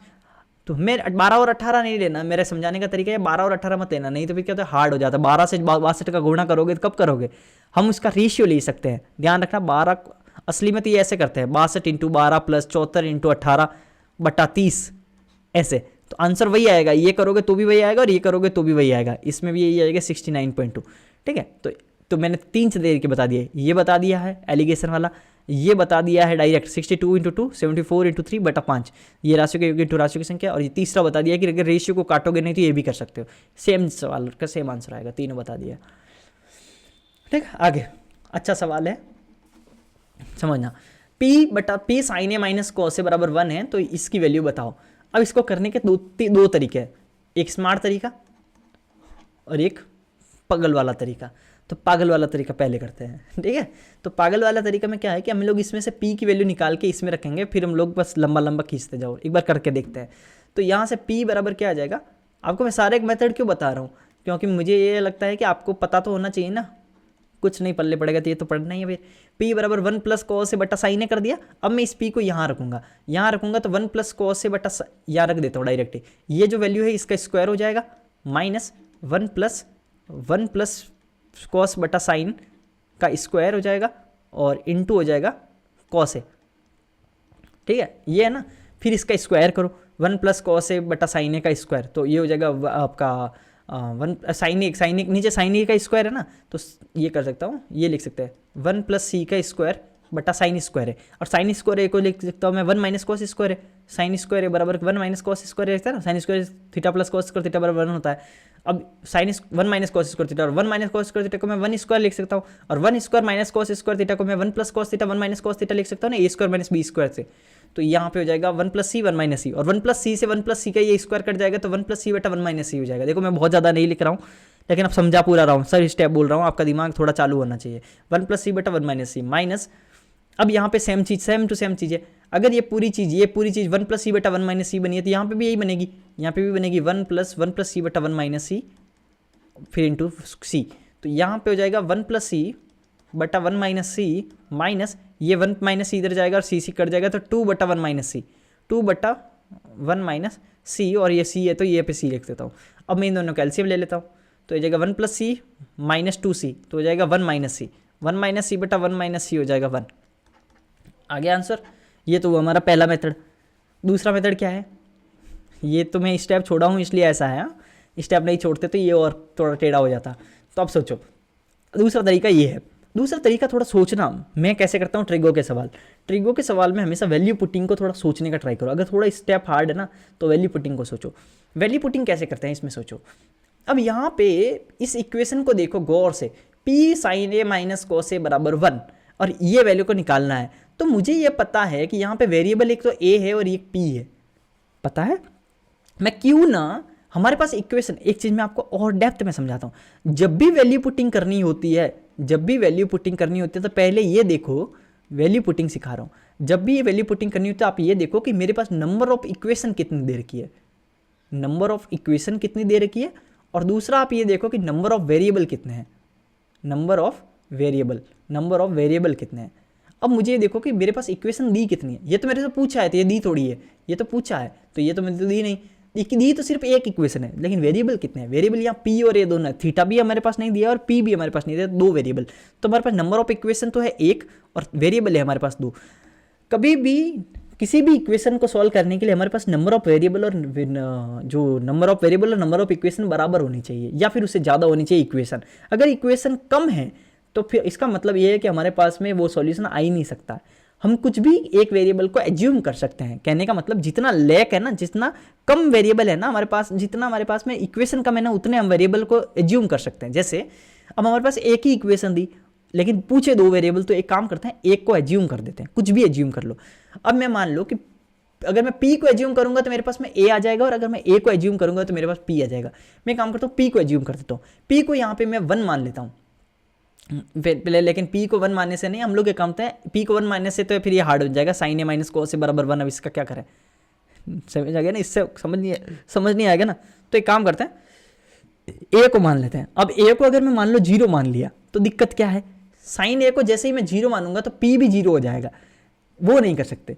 तो हम करते हैं 90 मान लेते हैं, a को मैं मान लेता हूँ 90। तो a को जैसे ही 90 मानूंगा तो क्या हो जाएगा, p इंटू साइन 90 बराबर क्या होता है 1, माइनस कॉस 90 बराबर क्या होता है 0 बराबर 1, तो p बराबर आ जाएगा 1। तो कहने का मतलब जब मैंने थीटा को 90 माना तो मेरा p क्या आया 1। तो एक सेम टू सेम चीज यहाँ कर देता हूँ इस इक्वेशन में, थीटा को मैं रख देता हूँ 90, कॉस 90 बराबर क्या होता है 0, तो ये पूरी टर्म तो 0 हो जाएगी, और p की वैल्यू 1 रखनी है तो p 1 का स्क्वायर 1 आ जाएगा, तो मेरा आंसर 1 आ गया। हो गया उत्तर? समझे कि नहीं समझे? बहुत इजी सवाल है, सिर्फ थीटा 90 रखो, p बराबर 1 रखो, उत्तर खत्म। और p का मान कैसा है, पहली इक्वेशन में थीटा 90 रखा तो p बराबर 1 आया, और वो दोनों वैल्यू मैंने दूसरी इक्वेशन में रखी तो उत्तर आ गया। समझ गए? नहीं समझे तो फिर अब पूरे लेक्चर देखना, सिलेबस नहीं खत्म किया आपने। What is the ratio of the mean proportion of the this thing with the mean proportion of the इसका मीन प्रोपोर्शन मैंने क्या बताया, बी स्क्वायर बराबर होता है AC। तो बी स्क्वायर पहली वाली इक्वेशन के लिए मीन प्रोपोर्शन निकालना, तो बी स्क्वायर बराबर हो जाएगा 1.21 इंटू 0.09। तो 1.21 को मैं क्या लिख सकता हूँ, 1.1 का स्क्वायर इंटू ये 0.09 को लिख सकता हूँ 0.3 का स्क्वायर। पॉइंट के बारे में अगर आपको नहीं पता है तो ये ध्यान रखना, 0.3 का स्क्वायर 0.09 होता है। ठीक है, ठीक है, ये ध्यान रखना। तो अब यहाँ पे बी स्क्वायर, तो बी बराबर क्या आ जाएगा, इसका स्क्वायर स्क्वायर सब हटा दो, 1.1 इंटू 0.3, तो ये हमारे पास में आ जाएगा 11 या 33। ठीक है, 33 और नीचे दो संख्या छोड़ के तो 0.33। ठीक है, ये हो जाएगा पहली वाली का। और दूसरी वाली का क्या हो जाएगा, तो सेम टू सेम चीज़ है, बी स्क्वायर बराबर हो जाएगा 0.4 का स्क्वायर इंटू 0.6 का स्क्वायर। ठीक है, इसका ये और ये कर लिया मैंने। फिर ये हो जाएगा 6 चौक 24, तो हो गया 0.24 बराबर हो जाएगा बी। तो इसका और इसका मेरे को क्या निकालना है, रेशियो निकालना। तो 0.33 रेशियो 0.24, तो पॉइंट तो हट ही गया, तो 33 रेशियो 24, 3 से काट दिया, 11 33 और 8 24, 11 रेशियो 8। एक एक स्टेप करके बता रहा हूँ, एग्जाम में इतना नहीं करना होता है, कुछ भी नहीं करना होता है, बहुत ईजी है। आगे अब ये बोल रहा है ये 6 से विभाज्य हो तो इस स्टार का वैल्यू बताओ, इस स्टार का वैल्यू बताओ। अब मुझे पता है कि कोई भी संख्या अगर 6 से डिविजिबल है तो वो 2 और 3 दोनों से डिविजिबल है, और जब भी कोई संख्या 2 से डिविजिबल है तो उसका यूनिट डिजिट 0 2 4 6 8 होना चाहिए। ठीक है, इसमें से कुछ होना चाहिए। तो मेरे पास में इसका मतलब, हाँ थोड़ा इस पर कोई सवाल में गलती तो नहीं है ना, सबसे छोटे अंक से प्रतिस्थापित किया जाना चाहिए, सबसे छोटा अंक। चलो ठीक है, नहीं किया तो अब देखो, तो 0 और चलो कोई इश्यू नहीं है, मेरे को लग रहा है यहाँ पे एक और स्टार था, नहीं थे तो इसी को कर लेते हैं। चलो तो हमारे पास 0 यूनिट डिजिट होना चाहिए 0 2 4 6 8, जबकि हमारे पास में तो है 6 तो ऑलरेडी, तो यहाँ से तो है। अब क्या बोल रहा है, 3 से भी डिविजिबल होना चाहिए। हमारे पास में ये संख्या 3 से भी डिविजिबल होनी चाहिए, और 3 से डिविजिबल होने के लिए हमें मिनिमम नंबर पूछा है, ध्यान रख लेना, स्मॉलेस्ट नंबर। तो हमारे पास में मिनिमम नंबर, अगर 3 से कोई संख्या डिविजिबल है तो आप ये ध्यान रखो कि उसका सम है ना 3 से विभाजित होना चाहिए। सम को एक चीज़ अपना और ट्रिक बताता हूँ कि हमारे पास में दिया हुआ है 7 2 3 x 5 6, ये ऐसा कुछ दिया हुआ है, तो मुझे पता है कि मैं इग्नोर कर सकता हूँ। ऐसे मत जोड़ो 7 8 9 और 10 11 12 12 5 17 6 23, इस तरह से मत जोड़ो। क्यों नहीं जोड़ना है बताता हूँ, टाइम पास नहीं करना है। 3 को जोड़ना ही नहीं है, 6 को जोड़ना ही नहीं, जो भी संख्या 3 से डिविजिबल है उसको जोड़ना ही नहीं है। आगे देखो, सिर्फ 7 और 8 9, 9 भी है ना 3 से नहीं है तो इसको भी नहीं जोड़ना, बचा सिर्फ 5। अब 5 में मैं ऐसा क्या जोड़ूं, मिनिमम ऐसी कौन सी नंबर जोड़ूं कि वो 3 से डिविजिबल हो जाए। 6 आना चाहिए टोटल सम, 5 में सिर्फ 1 जोड़ूंगा तो मेरा हो जाएगा 5 और 1 6, अंडरस्टूड ना, 5 और 1 6, तो मेरा आंसर आ जाएगा यहाँ पे 1। तो हमारे पास में 1 जो स्टार की जगह रखना पड़ेगा, तो 1। मुझे ऐसा लग रहा है कि एक अलग प्लेटफॉर्म पे मैंने ऐसा सवाल भी देखा था, तो शायद यहाँ पे अगर इस टाइप का सवाल था उसमें 5 6 और फिर वापस x था, इस टाइप का था। अगर मान लो मैं ये भी सवाल करवा देता हूँ तो इस जो हमारे पास में ये सवाल है इसके अंदर में एक उत्तर आएगा। अगर इस टाइप का सवाल होता 7 2 3 x 5 6 x हमारे पास अगेन, तो मुझे मैं ये बोल रहा था कि दो हमारे पास 0 2 4 6 8 होना चाहिए। तो 0 2 4 6 8 अगर होना चाहिए तो फिर मुझे ये पता है कि यार यूनिट डिजिट है ना मेरे पास में, इसमें से ही कुछ होनी चाहिए। तो x नहीं हो सकता, मतलब ये है ना विषम नहीं हो सकता, फिर हमारे पास में ये भी नहीं बचता आंसर और ये भी नहीं बचता, क्योंकि फिर ये 1 भी नहीं हो सकता और 3 भी नहीं हो सकता, फिर 2 और 4 में से कोई उत्तर होता। तो फिर मैं 2 2 रख के देखता, 2 6 5 2 3 2 7। अब मैं देखूँ कि 3 से डिविजिबल है कि नहीं है 2 2 रखने पे। मिनिमम से स्टार्ट करना है तो मैक्सिमम के बाद में जाएंगे, पहले सबसे छोटा देखते तो छोटा वाला टेस्ट करते हैं। 7 और 8 9 गया, 3 गया, 6 काट दो, 5 और 6 7 और 8 9, फिर हमारे पास 9 बन गया, तो इसका मतलब 3 से डिविजिबल है, फिर हमारा आंसर 2 आ जाता। अंडरस्टूड। अगर हमारे पास ऐसा सवाल होता 7 2 3 5 6 7 2 3 x 5 6 x, तब तो हमारे पास आंसर 2 आ जाता। और हमारे पास जो ये हमारा गिवन सवाल 73 x 5 6, तो हमारा सवाल आ गया, आंसर हो गया 1। ठीक है, दोनों सवाल करवा दिया एक ही में। अंडरस्टूड। चलो 21, Naman bought few apples for 720 from a shop. कुछ ये 21 से देखो, थोड़ा सा मैंने हार्ड जो सवाल थे, टफ सवाल, टफ मतलब सब टफ तो नहीं है, लेकिन ये है कि जो अच्छे सवाल है थोड़े इस शिफ्ट के वो मैंने रखे हैं, तो यहाँ से थोड़े अच्छे सवाल है, तो आप करने का भी ट्राई कीजिए। नमन एक दुकान से 720 रुपये में कुल सेब खरीदता है, कुछ सेब खरीदता है, वह मोल तोल करके मूल्य तय करता है और दुकानदार प्रति सेब 2 रुपये कम कर देता है। ठीक है, वो भावताव कर दिया, बार्गेनिंग कर दिया। इस वजह से नमन पहले खरीदे गए सेब से 4 अधिक सेब खरीद सकता है, तो उसका मूलतः कितने सेब खरीदे थे। इंग्लिश में पढ़ लेना, इंग्लिश वाले। अब मान लो मैं ये बोल रहा हूँ कि एक हो गया नंबर ऑफ सेब, नंबर ऑफ सेब, नंबर ऑफ एप्पल, क्वांटिटी। ठीक है, तो क्वांटिटी इनटू प्राइस पर एप्पल, प्राइस पर एप्पल। तो एक सेब का मूल्य इनटू नंबर ऑफ एप्पल बराबर हो जाएगा टोटल, टोटल ये बोल दे, टोटल आप क्या बोलेंगे इसको, चार्ज ये बोल दे। ठीक है, कितना खर्चा आएगा, तो टोटल जो खर्चा आएगा वो क्या आएगा, जितने सेब है उसमें से एक सेब का कितना पैसा है, तो टोटल चार्ज आ जाएगा। तो नंबर ऑफ एप्पल मैं इनिशियली मान लेता हूँ नंबर ऑफ एप्पल x है, और एक सेब का मूल्य मान लो y है, तो उन दोनों का वैल्यू 720 रुपये ही आएगा। ठीक है, कि x एप्पल खरीदे मैंने और एक एप्पल का मूल्य y रुपये था, तो टोटल खर्चा 720 है, तो कितना आएगा x इंटू वाई बराबर 720। ये हमारी पहली इक्वेशन बन गई। दूसरी बार में क्या बोल रहा है, वह मोल तोल करके कुल मूल्य तय करता है और दुकानदार प्रति सेब 2 रुपये कम कर देता है। तो प्राइस, एक सेब की कीमत में 2 रुपये की कमी, मतलब दूसरी बार में y माइनस 2 रुपये हो गया। लेकिन अब सेब क्या आए गए, सब सेब से 4 अधिक सेब आ गए, तो सेब ना x प्लस 4 आ जाएगा, लेकिन खर्चा तो सेम ही है 720। अंडरस्टूड ना, खर्चा तो अभी सेम ही, ये दूसरी इक्वेशन बन गई।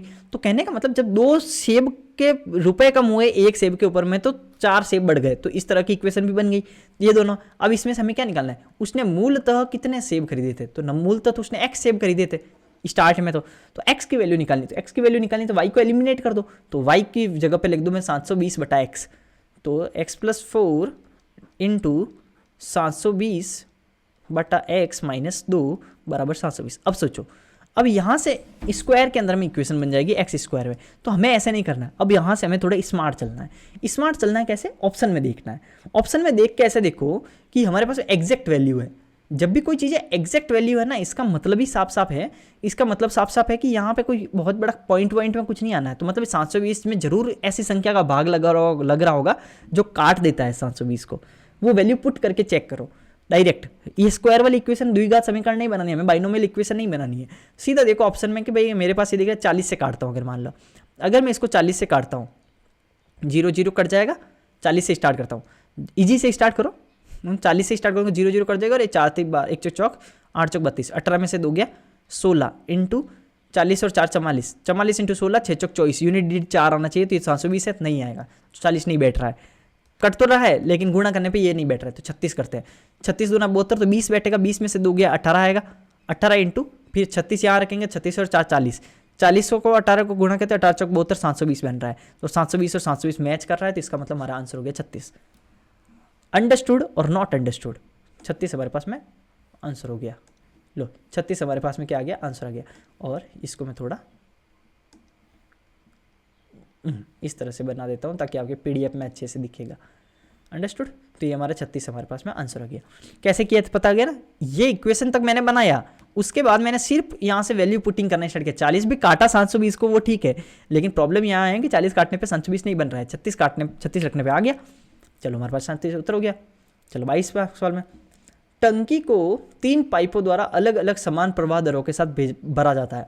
अलग अलग समान प्रवाह दर, ये थोड़ा अलग अलग समान प्रवाह दर को है ना, इंग्लिश हिंदी में नहीं समझ आया ना, इंग्लिश में देखो ये क्या लिखा हुआ है, डिफरेंट यूनिफॉर्म फ्लो। ये डिफरेंट है, ध्यान रखना, समान नहीं है, यूनिफॉर्म को इसने समान लिखा हिंदी में, यही हिंदी का दिक्कत है, ठीक है। टंकी को 3 पाइपों द्वारा अलग अलग समान प्रवाह दरों के साथ भरा जाता है, जबकि पहले 2 पाइप एक साथ काम कर रहे हैं। पहले 2 पाइप, 3 पाइप है, मान लो मैं बोल देता हूँ 3 पाइप है, पी क्यू और आर। ये बोल रहा है जबकि पहले 2 पाइप एक साथ काम करते हैं, पी और क्यू एक साथ काम करते हैं, वे टंकी को उतने ही समय में भरते हैं जितना समय तीसरा पाइप अकेले इस समय को इसको भरने में लगता है। अब एक समझना मेरी बात को, ये बोल रहा है पी और क्यू मिलके उतने ही समय में भरते हैं जितने समय के अंदर में एक अकेली टंकी भर देती है, मतलब एक अकेला जो तीसरा पाइप है ना वो भर देता है। दूसरा पाइप पहले पाइप की तुलना में टंकी को 5 घंटे जल्दी भरता है। दूसरा पाइप है जो पहले पाइप की तुलना में 5 घंटा जल्दी भर देता है। मैं घंटे लिख रहा हूँ अभी यहाँ पे क्या लिख रहा हूँ, घंटे लिख रहा हूँ नीचे। तो मान लो कि Q है ना x घंटे में भरता है, समझना मेरी बात को, Q x घंटे में भरता है, पहले पाइप दूसरे पाइप की तुलना में 5 घंटे जल्दी भर देता है। अब समझना कि दूसरा पाइप x पहले पाइप की तुलना में टंकी को 5 घंटे जल्दी भर देता है, तो इसका मतलब ये x+5 में भरता होगा। दूसरा पाइप जल्दी भरता है ना, तो क्यू पी में है ना 5 घंटे ज़्यादा लग रहा है, डायरेक्टली यही बोल रहा है, तो x+5 इसका है तो x इसका है, ठीक है। अब क्या बोल रहा है, लेकिन तीसरे पाइप की तुलना में 4 घंटे धीमी गति से बढ़ता है। तो दूसरा पाइप जो है ना वो तीसरे पाइप की तुलना में 4 घंटा धीमी गति से बढ़ता है। तो अगर दूसरा पाइप जो है वो तीसरे पाइप की तुलना में 4 घंटा धीमी गति से बढ़ता है, इसका मतलब आर तो 4 घंटा कम लग रहा होगा, इससे धीमा है, क्यों है ना, इससे धीमा है, मतलब 4 घंटे ज़्यादा है। x-4 में 4 जोड़ोगे तो x ही आएगा, समझ गए ना। ये देख लेना कौन किससे कितना ज़्यादा है, ये इतना तो आप बना लोगे आई होप। तो x+5 x और x-4, तो अब क्या हुआ, ये तो हमारे पास घंटे हुए। एक चीज़ आपको और पता होगा, अगर कोई बोले कि P और Q है, एक 10 घंटे में काम करता है, एक 12 घंटे में काम करता है, बोले कि भाई बताओ दोनों एक साथ कितने घंटे में काम करेंगे, तो इस सवाल को कैसे करेंगे, ठीक है। एक 10 घंटे में करता है, एक 12 घंटे में करता है, दोनों एक साथ कैसे करेंगे, तो हम क्या करेंगे, 2 तरीका है। या तो हम लोग ऐसे करेंगे 12 दूना 12 36 48 अपने 60, तो 10 6 60 12 अपने 60 और फिर देगा 60/11। एक तो ये तरीका है, ठीक है। मैं ये समझाने का, क्योंकि यहाँ पे मैं समझाऊंगा ना तो आपको समझ नहीं आएगा, तो ये पे पहले ये समझा देता हूँ। एक तो ये तरीका है, लेकिन मैं ये तरीका नहीं बोल रहा हूँ, एक और तरीका होता है, समझो। एक और तरीका क्या होता है, एक और तरीका होता है कि मैं इसके उल्टा कर देता हूँ, कैपेसिटी मान के 1 मान के ना मैं उसको उल्टा कर देता हूँ। 1 कैसे, कि अगर 10 घंटे में भरता है तो इसकी कैपेसिटी कितनी होगी, टोटल काम अगर 1 है, तो इसके 10 घंटे में अगर काम करता है तो 1 घंटे में कितना करता है, 1 घंटे में काम 1/10 करेगा। ये 1 घंटे में काम कितना करेगा, 1/12 करेगा। और 1 घंटे में 1/10 ये करता है, 1 घंटे में 1/12 ये करता है, तो टोटल पी और क्यू की कैपेसिटी कितनी हो जाएगी, 1/10 + 1/12 हो जाएगी। और इसका मतलब मैं ये क्या करूँगा, ये इसका एलसीएम हो जाएगा 60, 60 6 + 12 60 5 6 5 11/60। तो 11/60 इसकी कैपेसिटी है, पी और पी प्लस क्यू की क्या है, एफिशिएंसी है।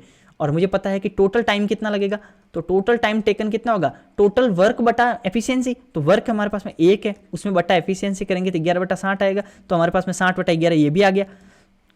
ये मेरा दूसरा तरीका हो गया। लेकिन अब मैं ये क्यों समझा रहा हूँ, अगर आपको नहीं आ रहा ना, मैं इसलिए समझा रहा हूँ ताकि अच्छा से समझ आए। तो ये आ गया, तो ये स्टेप जो है यहाँ काम आएगा। ये क्या था कि मैं टोटल काम को अगर 1 मान लेता हूँ तो उसकी एफिशिएंसी उसकी उल्टी हो जाती है, घंटे के उल्टी उसकी एफिशिएंसी हो जाती है। मेरे कहने का मतलब ये है, अगर आर है ना उसका उल्टा हो जाता है एफिशिएंसी, या एफिशिएंसी होता है आर का उल्टा हो जाता है, ये बोलना चाह रहा हूँ, रिवर्स हो जाता है, इन्वर्सली प्रोपोर्शनल हो जाता है। एक अगर काम को माने तो सेम टू सेम चीज़ है। ये क्या बोला हमारे पास में, ये तो मेरे पास घंटे हुए, लेकिन ये क्या बोल रहा है, जबकि पहले 2 पाइप एक साथ काम कर रहे हैं, वे टंकी को उतने ही समय में भरते हैं जितना समय तीसरा पाइप अकेले इस भरने में लेते हैं। मतलब दोनों की एफिशिएंसी का सम तीसरे की एफिशिएंसी के बराबर है, यही बोलना चाह रहा है ना। तो पहले की एफिशिएंसी 1/x + 5, दूसरे की एफिशिएंसी 1/x, ये दोनों की एफिशिएंसी जोड़ के 1/x - 4 के बराबर है, ये बोलना चाह रहा है। समझ गए ना, पहले और दूसरे पाइप की एफिशिएंसी का सम बराबर होता है तीसरे पाइप की एफिशिएंसी। तो यहाँ से हो गया आपका x और x 2x + 5 बराबर हो जाएगा आपका x × x + 5 बराबर हो जाएगा 1/x - 4। तो अभी यहाँ से थोड़ा सॉल्व करते हैं। तो 2x² - 4 दूनी 8x + 5x - 5 20 बराबर हो जाएगा x² + 5x। तो 2x² में से x² गया तो x² बचा, 5x से 5x कैंसिल हो गया, और -8x -20 बराबर 0।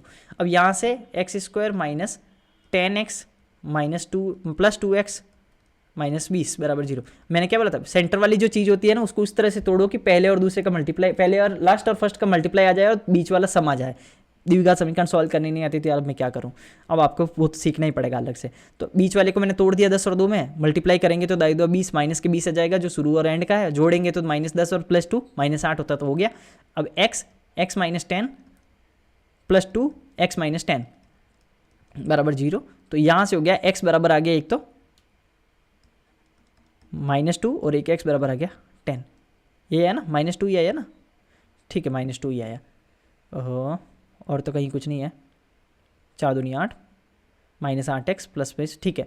तो x बराबर क्या आया, 10 आया, x बराबर 10 आया। अब मेरे को क्या सवाल, ये क्या बोल रहा है कि लेकिन तीसरे पाइप की तुलना में 4 घंटे, पहले पाइप द्वारा टंकी को भरने के लिए कितना समय घंटों में चाहिए, पहले पाइप P है, इसके द्वारा टंकी को भरने में कितने घंटे चाहिए, x + 5 घंटे चाहिए, और x मेरे पास कितना है 10, तो टोटल हो गया हमारे पास में 10 + 5 बराबर हो गया 15, तो x + 5 बराबर हो जाएगा 15, तो हमारे पास में आ गया 15 घंटे। तो वैसे आपको दिख रहा है कि नहीं दिख रहा है, मेरा नाम के नीचे तो नहीं आ गया, तो x + 5 बराबर आ गया 15 घंटे। तो 15 घंटे हमारे पास में आंसर हो गया ये, तो मैं यहाँ पे लिख देता हूँ।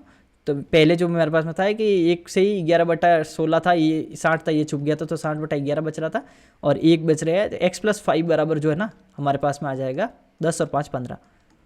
अंडरस्टूड, ये हमारे पास में आंसर हो गया, ये समझ में आ गया होगा आपको। कुल मिला के मैंने क्या किया, ये अगर मैं बोलूँ तो कुल मिला के मैंने क्या किया, पहले पाइप की एफिशिएंसी निकाली। पहले पाइप का हमारे पास टाइमिंग था x + 5, दूसरे का था x, तीसरे का था x - 4। तो मैंने क्या किया, जैसे ही उल्टा किया तो तीनों की क्या आ गई, एफिशिएंसी आ गई। लेकिन हमें क्वेश्चन में क्या दिया, पहले पाइप और दूसरे पाइप की एफिशिएंसी का सम जो है वो तीसरे पाइप की एफिशिएंसी के बराबर है। एफिशिएंसी नहीं बोला, घंटे बोला, लेकिन बात तो वही है, घंटे सेम लग रहे हैं दोनों के मिला के तीसरे के, तो इसका मतलब एफिशिएंसी का दोनों का सम तीसरे के बराबर है। तो एफिशिएंसी क्या होगी, 1/x + 10 plus 1/x + 5 plus 1/x बराबर हो जाएगा 1/x - 4। अब यहाँ से मैंने x की वैल्यू निकाली, वो इजी है, आप निकाल दोगे। x की वैल्यू 10 आई। अब बोल रहा है कि पहले पाइप के द्वारा कितना घंटा लगा, पहले पाइप के द्वारा x + 5 लगा था, x की वैल्यू 10 आ गई, तो टोटल आंसर 5 हो गया, 10 + 5 15 हो गया। समझ में आ गया। अब चलते हैं 23वां सवाल। सोहन 11% प्रति वर्ष साधारण ब्याज की दर से इतने रुपए की राशि उधार लेता है।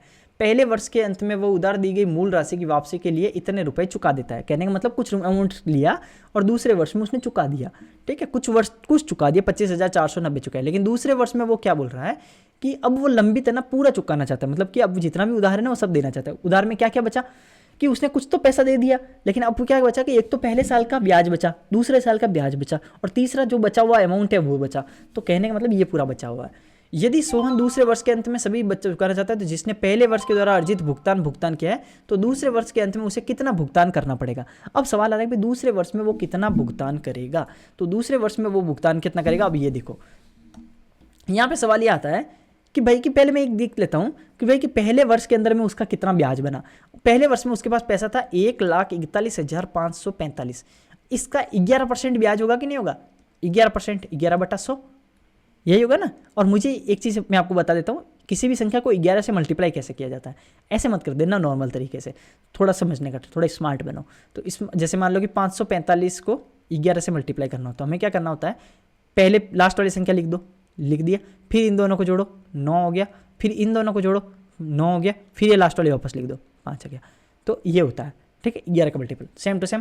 पहले ये वाली लिख दो 5 हो गया, फिर इन दोनों को जोड़ो 5 4 9 हो गया, फिर इन दोनों को जोड़ो 5 4 9 हो गया, फिर इन दोनों को जोड़ो 5 और 1 6 हो गया, फिर इन दोनों को जोड़ो 4 और 1 5 हो गया, फिर इन दोनों को जोड़ो 4 और 1 5 हो गया, फिर वापस लास्ट वाली संख्या लिख दो, लास्ट वाली संख्या लिख दी, और फिर 2 संख्या छोड़ के पॉइंट लगा दो, तो ये 2 संख्या छोड़ के पॉइंट लगा दिया, तो 15,569.95। देखा, कैलकुलेशन कुछ भी नहीं लिखा और हमारे पास कैलकुलेशन हो गया इस तरह से। तो पहले साल का ब्याज इतना हुआ, अब समझ गए। लेकिन अब हमारे पास में क्या हुआ, दूसरे साल के अंदर में साधारण ब्याज में अभी हमने 25,490 रुपये दे दिए, 25,490 रुपये दे दिए। जब भी हम कभी भी साधारण ब्याज को समझो, जब भी हम कभी भी अमाउंट को दे देते हैं, सिंपल इंटरेस्ट के अंदर कुछ अमाउंट को दूसरे साल में दे देते हैं, तो हमारे मूलधन में वो चीज़ों की कमी आ जाती है, प्रिंसिपल अमाउंट में वो अमाउंट कम हो जाता है, और अगले साल ब्याज है ना नए अमाउंट पे लगता है, ना कि वो इनिशियल में था, क्योंकि हमने कुछ अमाउंट दे दिया। जैसे 10,000 में से 2,000 चुका दिया, तो 8,000 पे ही लगेगा। वैसे ही 1,41,545 में से 25,490 दे दिया, तो हमारे पास में अब जो ब्याज लगेगा ना वो सिर्फ 1,41,545 में से 25,490 घटा के जो बचेगा ना उसी पे लगेगा। तो घटा देते थोड़ा, क्या क्या घटाने पे बचेगा, तो 1,41,545 में से 25,490 घटा देते हैं, 5, 9 में से 5, 9 5 14, फिर 4 4 गया 0, और उसके बाद में 6 5 11, और 3 में से 2 गया 1, 16, और ये हो गया 1, 11,60 और 55 ये बचा। इतने अमाउंट पे अब लगेगा, जोड़ा हुआ सही है ना, 5 9 5 14 4 असल का 1, 5 6 5 11 1 2 3 1 4 1 6, सही है, इतने अमाउंट पे। अब क्या पूछ रहा है कि अब दूसरे साल में इतने पे ही ब्याज लगेगा। एक तो ये अमाउंट उधार है, ध्यान रखना ये भी अमाउंट उधार में ही है, लेकिन अब इसका ब्याज भी जुड़ जाएगा, तो ब्याज इसका वापस 11%, तो इसका 11% कितना हुआ, सेम टू सेम मैंने चीज़ क्या बोला, पहली से ये संख्या लिखो, फिर इन दोनों को जोड़ो, 5 और 5 10 शुभ हसल का। लेकिन अब हमारे पास में हसल भी लग रहा है, ध्यान रखना, मतलब ऊपर 5 और 5 10 हो गया, 0 लिखो, फिर 1 पावर लिख दो। अब इन दोनों को जोड़ा तो 5 आया, लेकिन वो 1 पावर वाला भी जुड़ जाएगा तो 6, ध्यान रखना, ये थोड़ा ध्यान रखना। फिर 0 और 6 जोड़ा तो 6 आ गया, फिर 6 और 1 जोड़ा तो 7 आ गया, फिर 1 और 1 जोड़ा तो 2 आ गया, फिर ये 1 लास्ट वाला वापस लिख दिया। अब 2 संख्या जोड़ के पॉइंट लगा दिया, तो ये हो गया।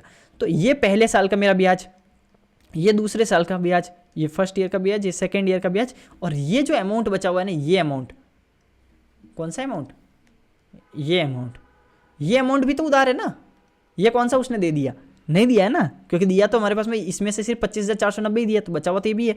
तो अब हमारे पास में कितने रुपए टोटल उधार हो गए, दोनों तो ब्याज और ये तीसरा वाला, कौन कौन से, एक तो ये 15 5 6 9.95 ये तो ब्याज, फिर 12 7 6 6.05 ये दूसरा ब्याज, और तीसरा 11 60 55, तो हमारे पास में आ गया तीसरा 11 60 55 ये आ गया। तो हमारे पास 5 5 10 सोशल का 1, 9 और 10 सोशल का 1, 9 और 6 15 5 20 ने 21, एक यूनिट डिजिट 1, ये आ गया आंसर। ठीक है, आगे करने की जरूरत नहीं है, कॉन्फिडेंस चाहिए तो कर लो, इतना बड़ा किया है तो थोड़ा भी कर ही लो ना, एग्जाम में कर लेना, अभी करने की जरूरत नहीं है, 1 हो गया। ठीक है, तो ये हमारे पास में आंसर आ गया, समझ गए ना। पहले प्रिंसिपल अमाउंट था, कैसे हुआ, पहले प्रिंसिपल अमाउंट था, प्रिंसिपल अमाउंट का 11% हमारे पास ब्याज हो गया। अब ब्याज हो गया तो एक तो वो हमारे पास पैसा देना है, ठीक है। अब दूसरी बार में जब ब्याज लगेगा तो वो जो चुका दिया ना पैसा, वो प्रिंसिपल अमाउंट में से घटा दो, जो बचा हुआ है ना उसके लिए ही ब्याज लगेगा दूसरी बार। अगर आपके पास एक डाउट अगर अभी भी ये भी आ रहा है कि यार ब्याज तो था ना, वो ब्याज को अमाउंट में जोड़ के फिर क्यों नहीं माइनस किया, तो एक चीज़ ध्यान रखो कि सीआई में होता है ऐसा, ब्याज के ऊपर अगेन ब्याज नहीं लगता है ना, तो ब्याज को तो मैं साइड में ही लेके चल रहा हूँ, सीआई में होता है ब्याज के ऊपर ब्याज, तो वो इंटरेस्ट के ऊपर इंटरेस्ट नहीं लगता है एसआई में, तो इंटरेस्ट को वापस नहीं जोड़ देना है, तो इंटरेस्ट तो साइड में हो गया, वो चुकाना है, लास्ट में चुकाएंगे।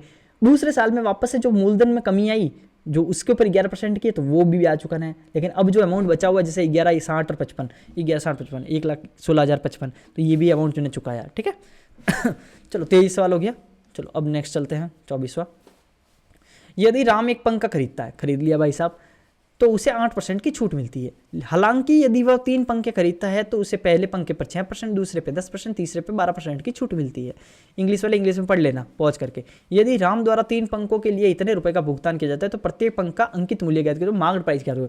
ये बोल रहा है कि भाई एक पंखा लेते तो 8% मिलता है, लेकिन बात दिक्कत क्या है कि राम जो करता है ना, वो क्या करता है, 3 पंखे लेता है, पहले पे 6, दूसरे पे 10 और तीसरे पे 12% का डिस्काउंट मिलता है। तो और उसके तीनों पेमेंट, तीनों के लिए 6,800 रुपये दिए, तो बताओ कि एक का अंकित मूल्य क्या है। सबसे पहली चीज है कि अंकित मूल्य तो तीनों का सेम है ना, पंखे का तो सेम है ना, तीनों पे डिस्काउंट अलग अलग मिल रहे हैं, मार्केट प्राइस तो सेम है। तो एक काम करते हैं, ऐसी मार्केट ये रखते हैं कि सेलिंग प्राइस, ये रखते हैं मार्केट प्राइस, ठीक है।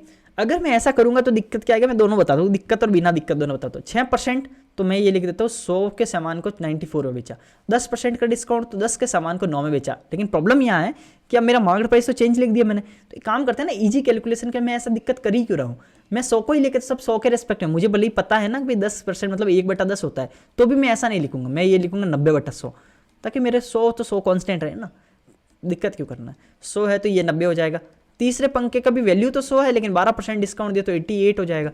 इतना समझ में आ गया। पहले पंखा 100 का 94 हो गया, दूसरा पंखा 100 का 90 हो गया, तीसरा 100 का 88 आ गया, और टोटल मेरे पास 300 रुपये देने चाहिए था उसको, लेकिन मैंने कितने दिए, 8 4 12 का 2 असल का 1 1 9 3 27 272 रुपये दिए। इतना समझ में आ गया। लेकिन अब मुझे पता है कि एक्चुअली में 300 रुपये का सामान मैं 272 में ला रहा हूँ, लेकिन मैं असली में 272 में थोड़ी ला रहा हूँ, मैं तो ला रहा हूँ 6,800 में। 272 की वैल्यू अगर 6,800 है तो मतलब हमारे पास में कितने गुना हो गया, ये हमारे पास में हो गया 68 चौका 4, 4 और ये हो गया तो 25, ये 25 गुना है, ठीक है, 25 चौका 100, 25 गुना, तो 25 और ये 300 की वैल्यू कितनी हो जाएगी, 25 75। और हमारे पास पूछा क्या, अच्छा प्रत्येक पंक्ति का अंकित मूल्य पूछा है, प्रत्येक पंक्ति का टोटल तो 7500 हो जाएगा, लेकिन हमारे पास प्रत्येक मतलब प्रत्येक तो 100 है ना, तो 25 × 100 2500, तो प्रत्येक पंक्ति का 2500 2500 2500 का, तीनों मिला के 7500। हमें तीनों का नहीं पूछा, हमें एक का ही पूछा है, ठीक है, तो 2500 हो गया। अंडरस्टूड ना। 272 की वैल्यू 6800, तो मैंने क्या किया, 68 को इधर 4 से काट दिया, 68 चौका 272 होता है 4, और 4 को मैंने 100 से काट दिया तो 25, 25 को फिर हमने 100 का गुणा कर दिया तो 2500, ठीक है। चलो नेक्स्ट 2500 साल। P और Q are centres of two triangles whose radii are 7 और 3 सेंटीमीटर रेस्पेक्टिवली। क्या बोल रहा है कि भाई कि दो ऐसे, समझना, दो ऐसे ट्राइंगल है, चिपके हुए ये नहीं बोल रहा है, मैं बताऊंगा चिपके हुए लेने का मेरा फायदा क्या है और नहीं चिपके हुए लेने का क्या फायदा है, लेकिन यहाँ चिपके हुए नहीं बोला है, ना दूर बोला है ना चिपके हुए बोला है, तो मैं चिपका हुए ले लेता हूँ, थोड़ा इजी पड़ेगा। क्यों इजी पड़ेगा वो बताऊंगा। P और Q are centres of two triangles whose radii are 7 and 3, इसका रेडियस है 7, इसका रेडियस है 3। If the direct common tangent of the two the circle meet PQ, अब ये बोल रहा है PQ आर द सेंटर्स, हाँ ध्यान रखना, ये P है ये Q है, ये सेंटर से ध्यान रखना। ये बोल रहा है इसकी जो डायरेक्ट कॉमन टेंजेंट है, इसकी जो डायरेक्ट कॉमन टेंजेंट है कौन सी, ये जो डायरेक्ट कॉमन टेंजेंट है, ये क्या करती है आगे जाके, क्या करती है कि PQ जो है ना, ये PQ, इस PQ के यहाँ पे ये A पे मिलती है जाके, ये डायरेक्ट कॉमन टेंजेंट जाके मिलती है। तो मैं ये काम करता हूँ, ये भी मिला ही देता हूँ, ये भी 7 होगा और ये मिलाऊंगा तो ये भी रेडियस है ना, तो ये भी 3 होगा।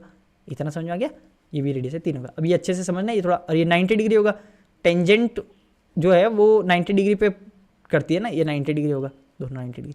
तो अब देखो, tangent to the circle meet PQ extended at A, then A divides PQ। ये जो PQ की लाइन है ना, ये PQ की लाइन, इसको ये A पॉइंट कैसे डिवाइड कर रहा है, पहले तो ये देखो कि कोई भी ये लाइन है PQ, ये P और ये Q लाइन है और A डिवाइड कर रहा है। A दो तरीके से डिवाइड करता है, या तो ये A यहाँ कहीं आता, या ये PQ है ना, देखो मैं पूरा अच्छे से समझा रहा हूँ, ये PQ है, A कहीं बाहर आ रहा है, तो जब भी कभी A है ना किसी लाइन के एकदम बीच में आ जाए, बीच में मतलब इन दोनों के बीच में आता है, कहीं भी बीच में, तो वो तो बोलते हैं इंटरनली डिवाइडेड, ठीक है, इंटरनली। और जब भी कोई बाहर आता है, लाइन के बाहर आता है और वो उसका पॉइंट होता है ना, तो वो उसको बोलता है एक्सटर्नली डिवाइड। तो ये एक्सटर्नली डिवाइड कर रहा है, ये PQ को बाहर आ रहा है, ये पॉइंट PQ के लाइन के बीच में नहीं आ रहा है, तो इसका मतलब ये एक्सटर्नली, PQ को अगर मैं एक्सटेंड करूँ ना तो ये आ रहा है, PQ के अंदर नहीं आ रहा है। तो समझ गया ना मेरी बात को, PQ अगर इस लाइन को मैं एक्सटेंड करूँ तो ये आ रहा है, तो इसको बोलते हैं एक्सटर्नली डिवाइड। और जब P और Q है और इसके बीच में अगर आ रहा है कहीं पे भी पॉइंट, तो उसको बोलते हैं इंटरनली डिवाइड। तो ये जो A है ना, ये बाहर आ रहा है, तो पहले तो ये आंतरिक वाले दोनों ऑप्शन खत्म हो गए, अंडरस्टूड। तो ये आ रहा है बाह्य बाह्य बाह्य। लेकिन अब कितने में बाह्य, अब समझो, जब भी ऐसा कोई ट्राइंगल हो कौन सा ट्राइंगल है, चलो ये थोड़ा सा ऐसे करते हैं, जब भी ये एक ट्राइंगल है, एक समझना,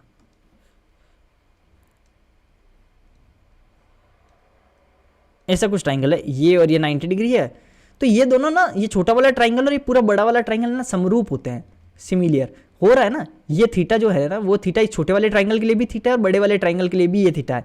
ये 90 है तो ये भी 90 है, तो समझ रहे ना, दो एंगल सेम हो गए, उसके बीच में ये पूरा का पूरा ये और ये पैरेलल लाइंस है, ये और ये पैरेलल लाइंस है, तो ऑब्वियस चीज़ है, ये और ये भी पैरेलल लाइन है ना, 90 डिग्री, तो ये दोनों पैरेलल लाइन है और ये दोनों थीटा थीटा है, तो मतलब ये दोनों समरूप ट्राइंगल है।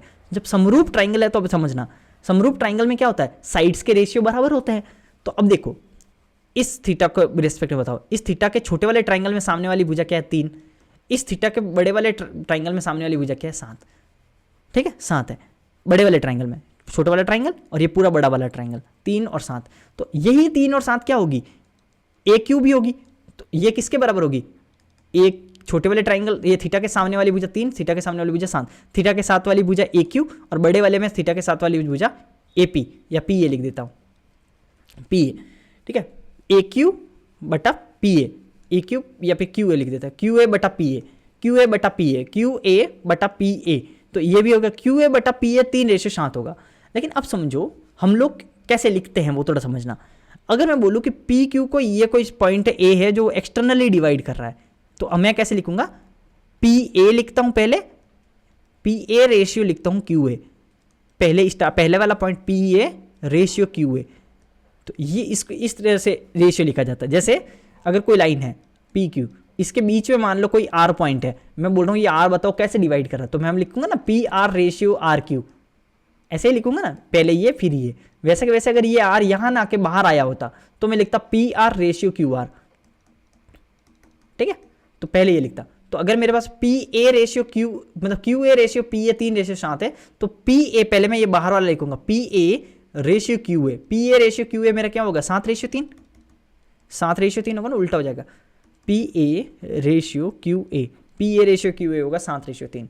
तो बाह्य रूप से क्या होगा, ए कैसे डिवाइड कर रहा है, पी क्यू को कैसे कर रहा है, P A ratio Q A, पहले पी आएगा फिर क्यू आएगा, तो 7 रेशियो 3, तो 7 रेशियो 3 में बाह्य रूप से डिवाइड करता है, 3 रेशियो 7 नहीं है, ध्यान रखना, पहले पी ए लिखना है फिर क्यू ए लिखना है, तो 7 रेशियो 3 में। तो इस तरह से हमारा ये सवाल हो गया। ये अगर समझ नहीं आया तो 2 बार देखना, ठीक है, अच्छे से धीरे से एक की स्पीड से देखना। तो आपको अगर लेक्चर पसंद आया है, पहली चीज़ तो चैनल को सब्सक्राइब कर लो, लाइक कर लो लेक्चर को, और अगर कुछ भी अगर आपको अच्छा लगा है इस लेक्चर के अंदर में, अगर आपको लगा है कि ये लेक्चर मेरे को अच्छा लगा है, जो भी मैंने मेथड्स बताए वो अच्छे बताए हैं, आपको ट्रिक्स बताए हैं, आपको समझाया अच्छा है, जो भी आपको अच्छा लगा है, अगर अच्छा लगा है कमेंट्स में लिख के बताओ कि अच्छा लगा कि नहीं लगा, कैसा लगा, क्या लगा, कौन सा सवाल अच्छा लगा, कौन सा मेथड अच्छा लगा, आप नोट कर रहे हो नहीं कर रहे हो, आपको जो भी फीलिंग आ रही है वो सब आप बताओ। दूसरी चीज़, आपको 36 शिफ्ट पूरी देखनी है, पहली चीज़ ये मान के चलो, पूरी देखोगे आपका सब कुछ सॉल्व हो जाएगा, आप खुद करने बैठोगे आप सॉल्व नहीं कर पाओगे, मैं करवा दूंगा। 23 के पेपर आप खुद कर लो, 24 मैं करवा दूंगा। लेक्चर्स को पूरा A to Z आपको देखना है, 2 बार रिपीट करके देखना है, अगर आपको नहीं समझ आया लिखना है हार्ड सवालों को। ये PDF में आपके ग्रुप में, टेलीग्राम ग्रुप में शेयर कर दूंगा। टेलीग्राम ग्रुप अगर आपने ज्वाइन नहीं किया, डिस्क्रिप्शन में लिंक है, उससे आप क्लिक करो, टेलीग्राम ग्रुप में ज्वाइन कर लो। दूसरी बात, मैथ्स की और इंग्लिश की मैंने पूरे स्ट्रेटजी का वीडियो बनाया है। मैथ्स में मैंने 90 आउट ऑफ 90 मेंस में कैसे लेके आया हूँ, उसका पूरा स्ट्रेटजी को तोड़ तोड़ के मैंने वीडियो बनाया है। वो अगर नहीं देखा है तो आप 100% इस चैनल पे जाके वो देख लीजिए, क्योंकि अभी तक उस वीडियो को लगभग 1 लाख जनों ने देख लिया, लगभग 1 लाख जनों ने। तो आप मान के चलिए वो वीडियो कैसा है, और एकदम सोचो कि 1 लाख जनों ने अगर उस वीडियो को देखा है, बहुत जनों ने कमेंट किया है, तो आप वो देखो, बहुत अच्छा लगेगा। मैथ्स के अंदर में अगर आपको कुछ भी फियर है तो आप वो वीडियो 100% देखना। और इंग्लिश के अंदर में भी अगर आपको लगता है कि आप हिंदी मीडियम से हो या इंग्लिश आपकी वीक है इंग्लिश मीडियम से होने के बावजूद भी, तो इंग्लिश वाला वीडियो 1 घंटे का है, लेकिन मैंने पूरी की पूरी इंग्लिश समझा दी है कैसे आपको करना है, ठीक है। तो अगर आपको ये लेक्चर पसंद आया है, अगर आपको बहुत अच्छा लग रहा है सब कुछ, और अगर अपना पिछले लेक्चर नहीं देखे तो वो भी देख लेना। तो थैंक यू फॉर ज्वाइनिंग, चलो बाय बाय। और आपको पूरी सीरीज़ देखनी है, शुरू से एंड तक फॉलो करना है। चलो बाय बाय।